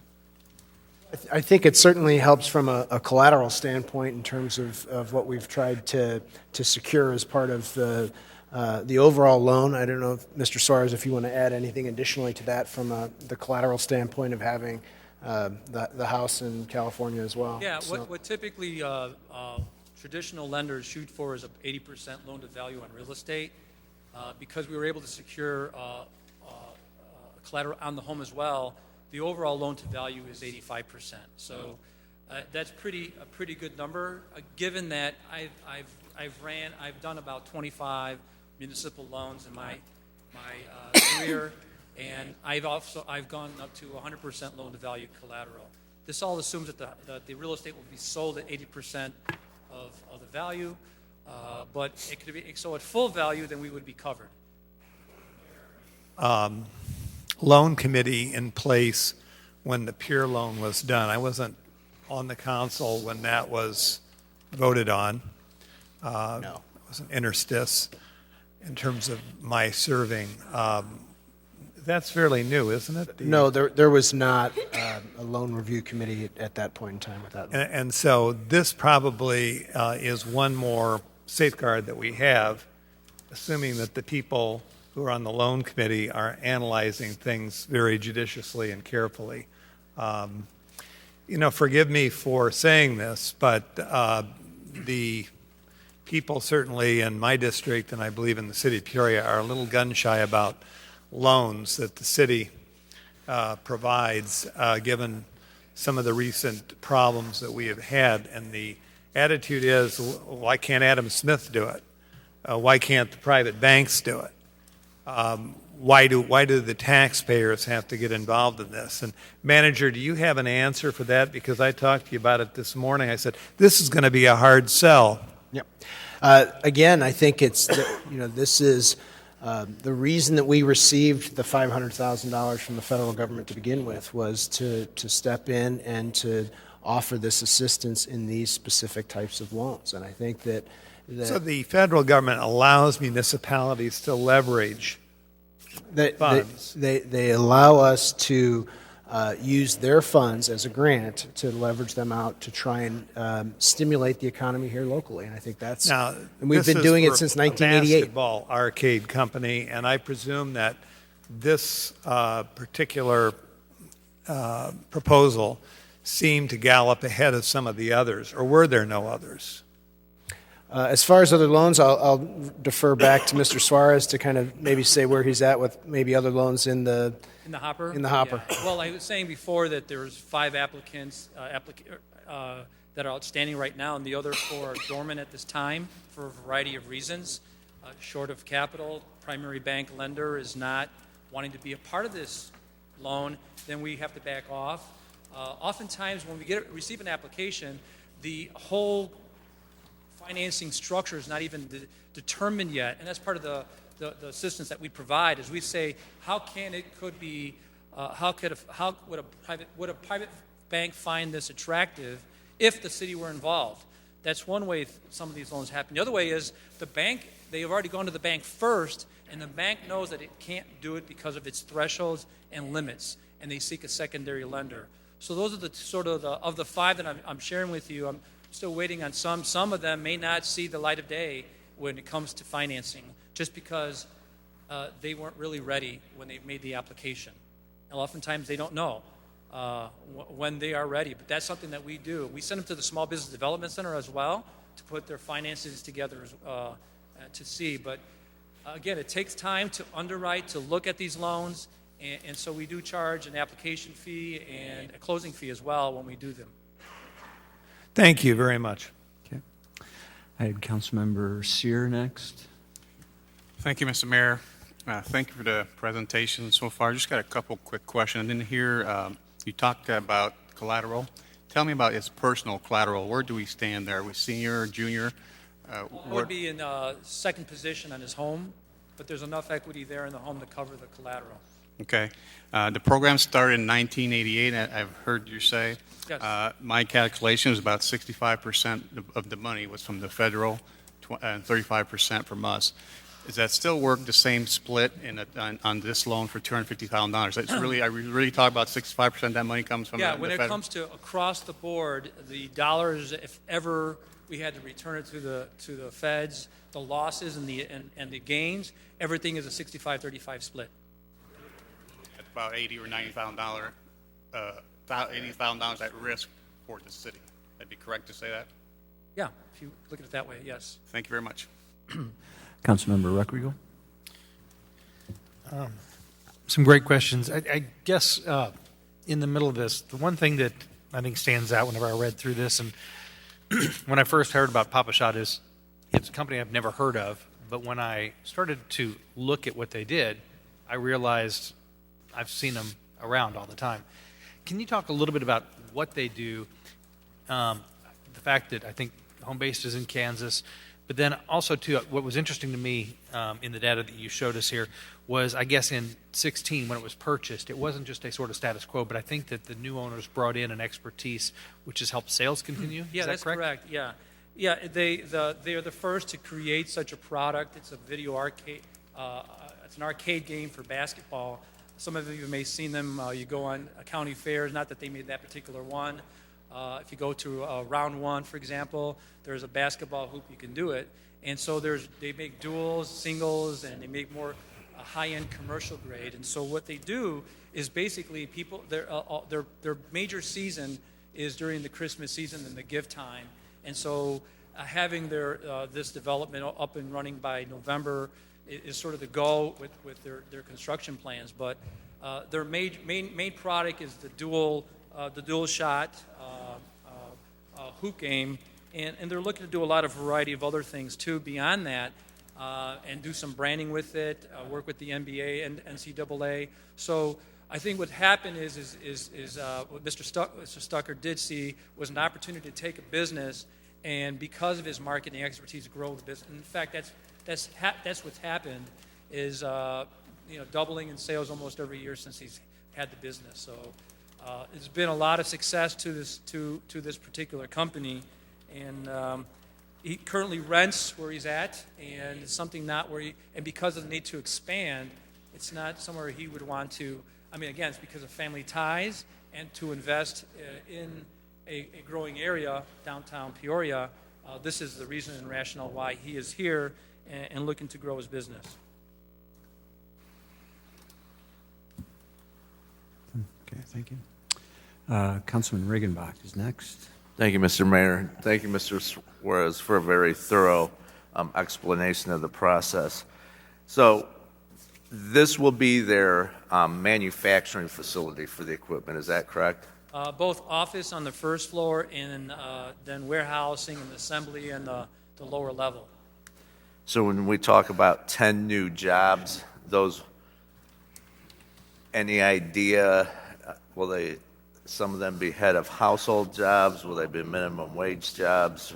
Any idea on that? I don't want the average, as I said before, 50,000, but there's going to be management, certainly digital marketing involved. They're huge on selling on Amazon. But there is going to be some assemblage involved, fulfillment and so forth, as they get their product to be assembled and packaged and sent out for sales, to the customer. So it's and not only that, but it's a growing business. So you can see that the employment and the expertise, perhaps even going international with some of their product line as well. And I think the question that Councilwoman Jensen started with really is something we need to keep in mind here. The source of these funds that we're lending came from the EDA in 1988, $500,000. And repeat again the city's contribution at that time? Short of 270,000. So, again, 50 cents on the dollar. Right. And now this has grown because we've made loans like this for the last 20-some years to this $1.2 million. So I really think we need to, this is exactly the intent of what the revolving loan fund is. This is money that has been lent, repaid, and grown to the number that we have today. So I think this is a little bit outside the box. I don't think any of us would have gone out there recruiting a business like this, but you know what? We have to change the narrative, so I'm definitely supporting it. Okay, Councilman Montalongo. Thank you, Mr. Chairman. After hearing everything, I think this does fit, and it's we are hoping for this business to be successful. This This program is doing exactly what we're hoping to do, a business to relocate here. It's going to be 10 jobs for us. And, the type of business that it is, I'm like, Peoria is known for basketball. I know this is a different type of basketball here, but I think it fits. So I'm going to be a yes for this. Thank you. I'm not seeing any more lights for questions here. Last call. I would like to thank Caesar and Assistant City Manager Rattler, Mr. Manager, who I know they've done a lot of work on this. Certainly there's a lot of scrutiny when it comes to the revolving loan and other expenditures like this. I think the council asked very good questions. Caesar mentioned that Mr. Golden's here tonight, and we appreciate him being here to represent the business. And, the fact is, most likely, if it wasn't for the relationship that Mr. Stucker would have never visited Peoria and found out about what we're doing in the warehouse district and caught some of the excitement. So that's not taken lightly on us. But I also think that also just keeping in mind the discussion we just had about the Peoria Innovation Initiative and how important these kinds of decisions are going to be. And hopefully they come about more frequently as people understand what we're trying to do here and want to explore these type of entrepreneurial activities. So thank you for the presentation. We have a motion to approve this item and a second. Please cast your ballots.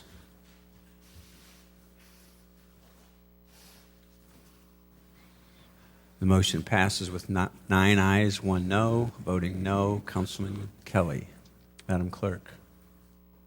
We're at unfinished business. 18-231 is a request to defer the purchase of the Cemanto property located at the foot of Spring Street until May 28, 2019. We have a motion to defer. Councilman Regenbach, seconded by Councilmember Ali. Discussion on the deferral. Please cast your ballots.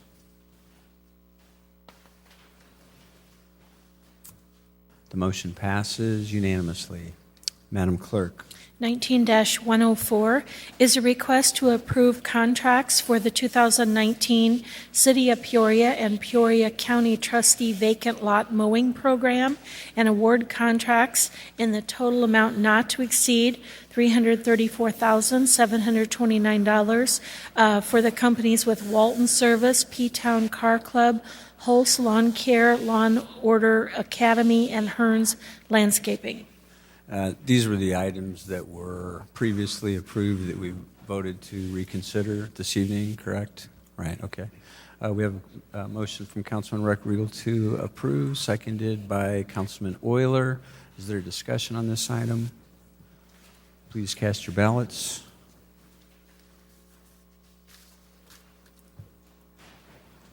Pardon me? Okay. Did you have a comment? I haven't shown the. Did you have a comment on this, or? Okay. Do you want to vote? Vote. Thank you. Motion passes unanimously. Madam Clerk. 19-105 is a request to approve contracts for the 2019 facilities, boulevards, and rights-of-way mowing program and award contracts in the total amount not to exceed $73,993 to All-in-One Restoration, Jimax, Walton Service Incorporated, and Hearns Landscaping. Motion by Councilmember Reck-Riegel to approve, seconded by Councilmember Jensen. Is there any discussion on this item? Seeing none, please cast your ballots. That motion passes unanimously. Madam Clerk. 19-107 is a request to approve the following. A is to approve a contract with GIMAX for tree stump removal by size and tree and brush trimming by hourly rates in an amount not to exceed $170,000. And B is to approve a contract with GIMAX for emergency tree and brush trimming by hourly rates in an amount not to exceed $30,000. Do we need separate motions on these, Madam Clerk? Yes, please. On item A, we have a motion to approve by Councilmember Sear, seconded by Councilman Kelly. Any discussion? Please cast your ballots. That motion passes unanimously. And on item B, we have a motion to approve by Councilman Sear, seconded by Councilman Kelly as well. Discussion on item B. Seeing none, please cast your ballots.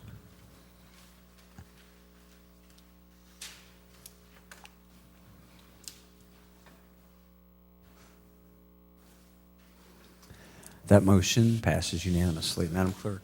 If there's no further unfinished business, Any unfinished business that we haven't addressed, unfinished? Councilmember Jensen.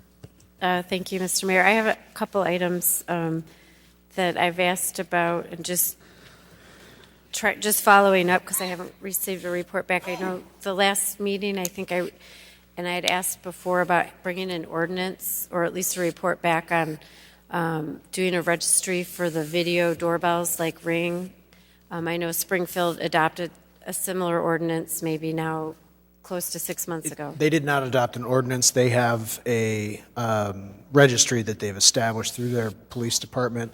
Our IS department and the police department are working on it currently. We'll get you a report back when we have a little bit more information on what we're going to roll out with that. So we are working on that. Okay.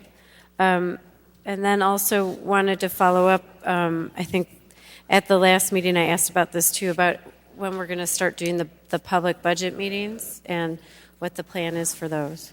So again, staff is working on putting some information together for you that we'll have at the next meeting, where we'll be able to talk about a calendar and a timeline on not only the public engagement side, but just the entire budget process for you. So we anticipate that coming back to council on the 28th.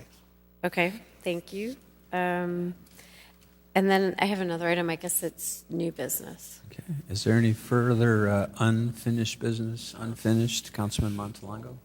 Thank you, Mayor. This question is for the city manager. And during our 2019 budget, there was, I believe it was $50,000 for, by your request, city manager, for underprivileged youth in programs, and just asking, has that money been spent, and if so, what on?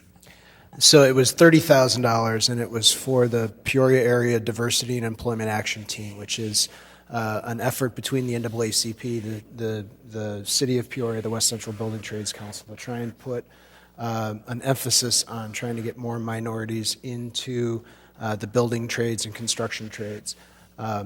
Earlier this year, we hosted a career forum at Peoria High, and most of the efforts to date have been focused on just kind of in-kind contributions that we've been working on. Our intent is really to work to try and get most of the interested individuals into the ICC's Highway Construction Careers and Training Program. They have, right now we had at the career forum, we had about 27 individuals, most of whom had expressed interest in specific trades, and so we're working right now to get them connected back to those specific trades, or get them in touch with ICC to get into the HCCTP program. So at this point in time, I don't know if we've had any dollars that have been spent on that. We do have some funds that we have been expending out of this to help within our purchasing department and some of the minority monitoring or the construction trades monitoring that we have for minority participation, just a little bit, but that's been it. Thank you. I guess you spend it monthly or quarterly. Please provide back a report to council. Thank you. Okay, thank you. Any further unfinished business? Unfinished. Madam Clerk. We would be at new business. Councilmember Jensen. Oh, thank you, Mr. Mayor. Wondered if you could give us a brief report, maybe here right now, about the impact that the flood and what the city's had to do on our budget, if you know, or if not, if we can get a report back on that. I think at this point in time, we don't have, I think, very hard numbers on what we've been able to spend out of the budget. We have made the efforts to not only protect River Station, which is the city-owned building, right, but also with where the floods were projected to be, we made the decision to run down that 300 block of Water Street, another flood protection barrier. Maybe if I could ask our interim public works director, Mr. Lewis, to come forward and maybe tell just a little bit more about some of the efforts that our public works crews did down there, and as well throughout the rest of the city, because we also had flooding that occurred down in the Darth Street area and then further up north in the Galena Road area as well.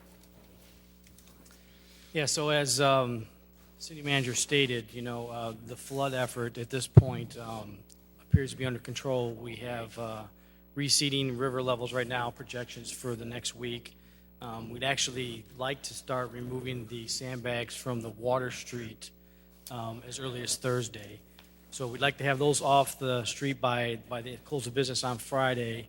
And looking at the projections leading to next week, we'd like to take that opportunity on Monday and begin the removal of the perimeter of the River Station building as well. I do know that EMAC and Bolio's is planning to reopen, I believe that's tomorrow at 11, and I've also heard that the Spirit of Peoria is starting their cruises again on Thursday of this week. So at that point, all of those businesses that would have been closed down because of the flood will be back open. An estimate of cost or? Not at this okay. point. I mean, we still have quite a bit of cleanup effort to be done, so there will be some considerable costs in that as well. So I would expect that if we can get things down next week as planned, at our next meeting we would have some numbers. Okay, thank you. Just sometimes these questions might be able to be answered better by staff if they know they're coming ahead of time. They can come with them. Just as a matter of protocol. I have Councilmember Montalongo next. For new business, I don't have a question for it. Okay. You're done, Mr. Lewis. Thank you, Mayor. With the most recent shooting death of this 4-year-old, brings back an item that I was pushing for, and that is a community plan with video cameras, Mr. City Manager. And I think we need to move forward with a plan, whether, it's moved along slowly, but we need to start making some action, moving in that direction with video cameras. There's definitely facts and proof that the more video cameras, it deters crime in those areas, and I think that should be part of our strategy. Second, I know that we have a memo of understanding with Ring, and I think it's time that we move forward with that as well into the community. I know the chief is working on that, but I think we need to move a little bit more aggressively with it. I think that's something that can significantly change our city, with every home having a Ring security camera doorbell. And I just think if some of the multifamily apartments would have a camera, that could have made all the difference in deterring crime from happening, and perhaps maybe even saving this young 4-year-old. As far as funding goes for some areas that maybe can't afford it, I think we should be looking at using TIF funds as perhaps one option for some of those areas that are desperately needing additional protection. But I certainly think, maybe even by a new ordinance for multifamily, just a couple $100 investment could make all the world of difference to somebody. So I think we need to be moving a little bit more quickly on this here, and perhaps city manager having a person or a team of people moving forward a plan with Ring, and maybe you already have one. If you don't mind making some comments on this, thank you. Well, I think that our agreement, our MOU with Ring is complete, so we have that in place. The larger issue of utilizing any kind of city funding to purchase cameras or to come up with some sort of program is a policy decision. Does council want to buy cameras and put those or offer those up to individuals as a grant, or do you want to do something along those lines? How are you going to devise that? We can certainly look at that and give you some suggestions back on that if that's something that council wants us to do. The point about looking at the investment, I think the cost has gone down in these types of cameras for multifamily units to be able to put those types of cameras in. And I think that's something we could certainly discuss with the police department about crafting an ordinance and work with community development on coming back on specifically on that to say maybe there is some things that we can do on that side to raise the awareness level, or at least raise the visibility level that we would have with camera coverage on those large multifamily properties. I think we saw that with some success with a recent shooting at Taft Homes where we were able to utilize the cameras because of that. So, okay. I have Council Member Ruckriegel next. Just a reminder to those in the chamber and then also to our listening audience that Memorial Day is May 27th, as has been our deal in the past, and as we will do again at 10:30. The City of Peoria will be having a Memorial Day service. All are invited. Councilmember Turner, for many years, helped work on this, and I think that as a final farewell to him, he will be there. It would be nice to exceed even the great numbers that we've had in the past, and everybody's invited. It's a truly important reason to remember why that weekend is a holiday, and to keep those that have been lost, protecting our country in the top of our mind. Starts at 10:30. It's down at the Gateway Building. And if you show up about 10 o'clock, the Peoria Navy Club will also be laying a wreath on the river as well. And we'll have everybody out of there by noon. So thanks. Thank you. I had Councilman Regenbach next. Thank you, Mr. Mayor. A couple quick things.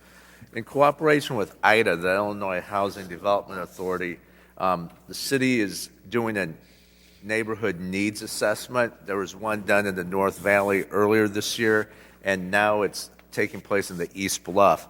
So all of you East Bluff residents, you can get a paper copy of this survey at Peoria Opportunities, at the East Bluff Food Community Center Food Pantry, or EBNHS.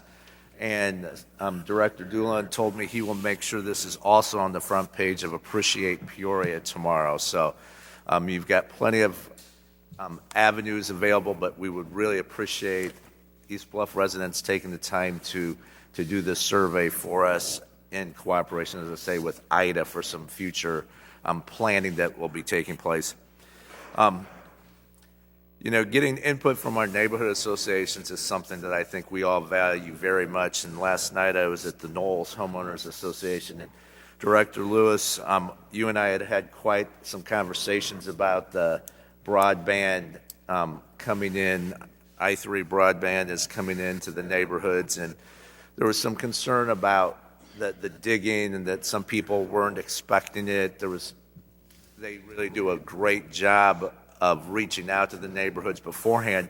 But I was wondering if, just like we do with the tree trimming when Ameren has that plan, the council members get a list of the neighborhoods that are going to be affected by that.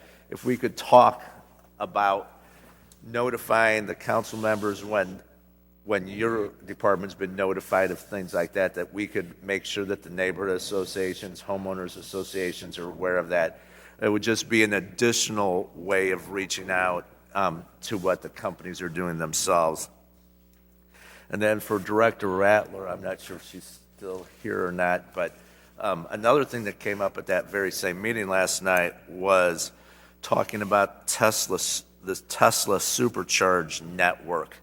And this is something that for the electric cars, which again is changing the narrative for many of us. There's this network of charging stations that can be set up at certain locations like shopping centers and things. And Northwoods Mall was brought up. Grand Prairie is prime opportunities for something like this that would be right along the interstate. And then while people are having their cars charged, they'll stop off at one of our fine dining establishments or shopping centers to spend some money here in the city. So I have to admit I'm not particularly versed on what the Tesla Supercharge network is, but I think that's something our economic development team should definitely take a look at. So that's all I got. Thank you. I have Councilmember Gray up next. Manager Urick, if we could just go back maybe about 7 or 8 minutes ago, what direction did you receive from the council or from at least one member of the council as relates to multifamily residential units and cameras? How did you perceive the direction?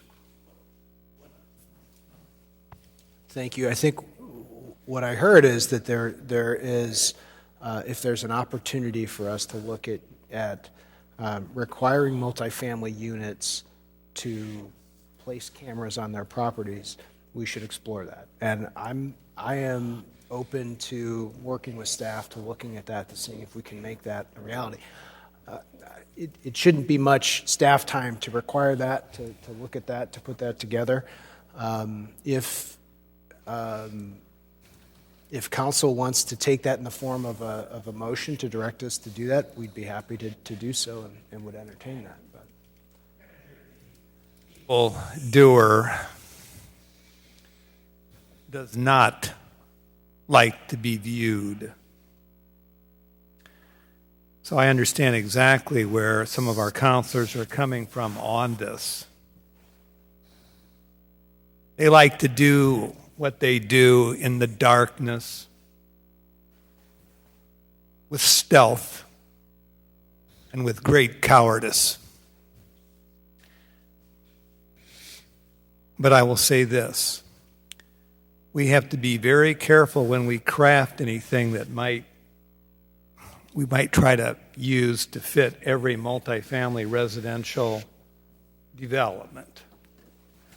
For example, in the heart of District 2, we have the Fieldmore Ravine Estates, just a little bit west of Agatushi's. They have upgraded their units tremendously, spending hundreds and hundreds of thousands of dollars. As a matter of fact, we'll be going on a tour of that fairly soon, and Chief Marion will be going, and Director Black. It sprawls for blocks. It's basically a trouble-free development. So we would have probably a different approach on that versus, let's say, some of our newer developments where they have voluntarily agreed, and the chief knows this, the new Parkwood Commons, which will involve the upgrade beginning here pretty soon this summer of Pearson Hills. They have agreed to put in cameras and so on. That would appear to be the new way of doing things with some of the new developments that are coming in our city. That's about a $16, $17 million development. So I think it's worth looking at, but we have to understand that the security of one particular apartment business, the way just by the manner in which the buildings are arrayed, would be different, and it's very tricky to legislate something like that. So I'm on board with cameras, 100%, on all new technologies. That's why this council supported ShotSpotter, which has already saved lives, certainly our police officers' lives, not to mention our citizens, of course. we're all for the new technology, but we have to be careful when we craft anything that would come to this floor by way of legislation that it is going to fit the development in question. So I appreciate Councilman Montalongo's input on this. He's been talking about cameras for a long time, and we know that they do deter. And so, thank you. I think to answer the question, Mr. Manager, this needs to come back as policy discussion. There's a lot of issues wrapped around this that we need to hash out before we contemplate bringing any type of an ordinance back. I had Councilmember Ali. Dr. Ali, did you? Got it. Okay, thank you. Councilman Reckriegel? Yeah, I'm sorry. I was remiss. I forgot to mention probably the most important thing for tonight too is wanted to extend, I guess, our appreciation for PCAV. They partnered with the police department fairly quickly. I'm trying to help go door to door in the community after last night's shooting, and then also to Pastor Chuck Brown, who did a vigil tonight. That vigil happened while we were here at City Hall, but I wanted to recognize both of those. Councilmember Jensen? Thank you, Mr. Mayor. I forgot I do have two announcements. In honor of, this is Bike to Work Week for any of those that didn't know that. It's National Bike Month, and as a way to celebrate Bike to Work Week, CityLink and Bike Peoria have joined up, and during this week from May 13th through May 17th, you can get a free ride on any of the buses in the city if you have your bike, so you can take your bike to work. So if anybody out there wants to utilize that, please do. Also, CityLink is in the process of evaluating its entire transit system and identifying opportunities for improvement. So as part of that process, they are having public input and public meetings starting in June, and those meetings will be June 11th from 6 a.m. to 9:30 a.m. at the Transit Center downtown. June 11th again from 2 to 5:30 p.m. at the Transit Center downtown. And then on June 12th at the Peoria Public Library, the main library on Monroe Street from 1 to 3.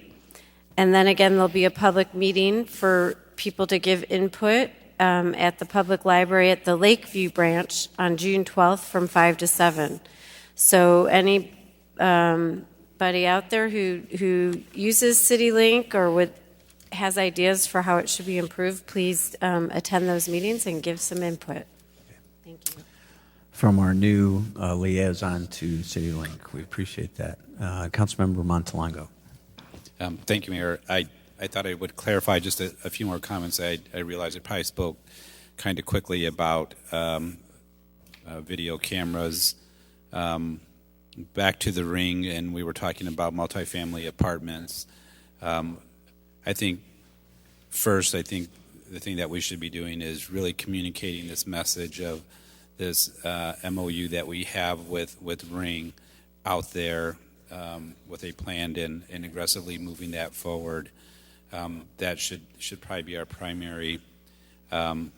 Second, the other part of it was that if there are TIF funds that could be used, that would be another option to help fund it.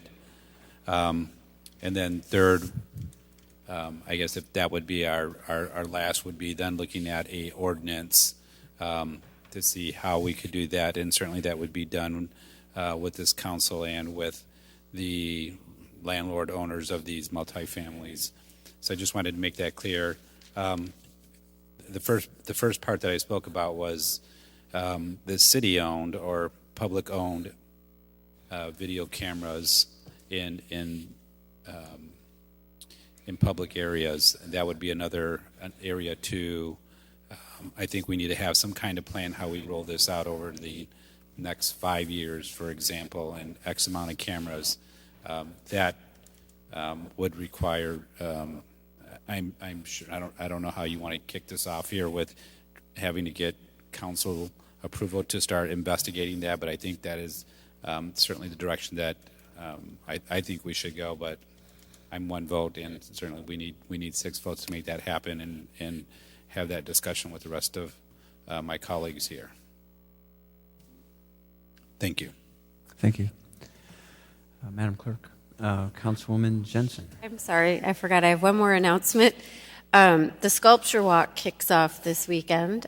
Saturday, come down to the Peoria Riverfront Museum at 10 o'clock is when the sculpture walk will kick off, and then you can spend the day downtown, admire the sculptures, and go to a few other things that I think maybe even the Riverfront Market might be kicking off at a different location. I'm not certain about that, but the sculpture walk will kick off this weekend, Saturday at 10 a.m. So please come down and check out the sculptures. Last call. Do you have anything else? Okay. Madam Clerk. We're at citizens' opportunity to address the City Council. Citizens to address, we just need the name for the record. 5-minute speaking limit. Up is Mr. Burnside.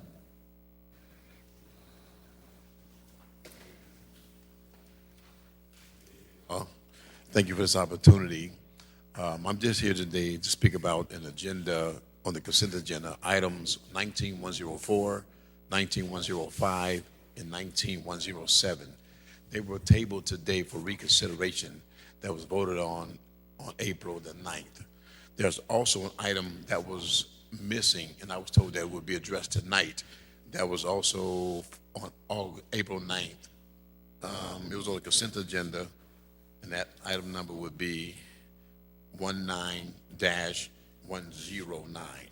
And that was communication from the city manager and community development directed for request for approved contracts with Burnside Brothers and Jimax Landscaping for the 2019 Weed and Litter contract.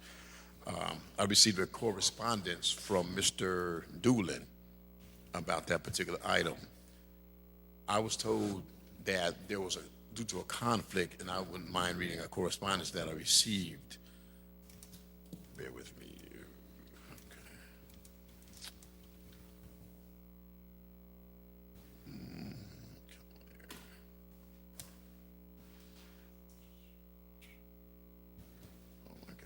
But anyway, it came from Mr. Doolin, and it was talking about the thing would be addressed tonight on May 14th about that particular item. 19-109 would be addressed tonight about the contract and weed.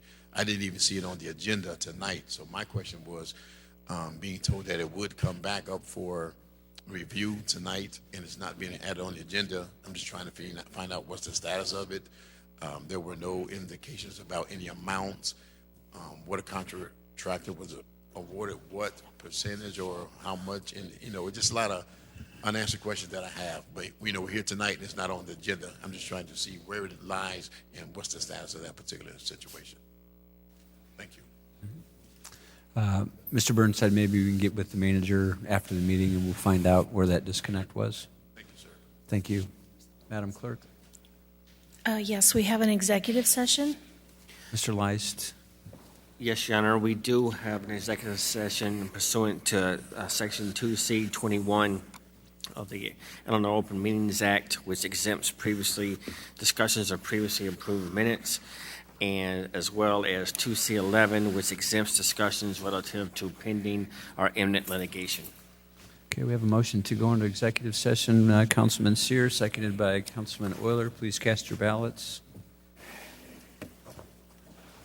Motion passes unanimously, and we have a motion to adjourn.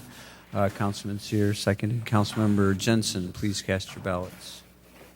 That motion also passes unanimously. We'd like to thank H. Wayne Wilson and his listening audience, WCBU, as well as Cable Channel 22. And tonight's meeting is adjourned.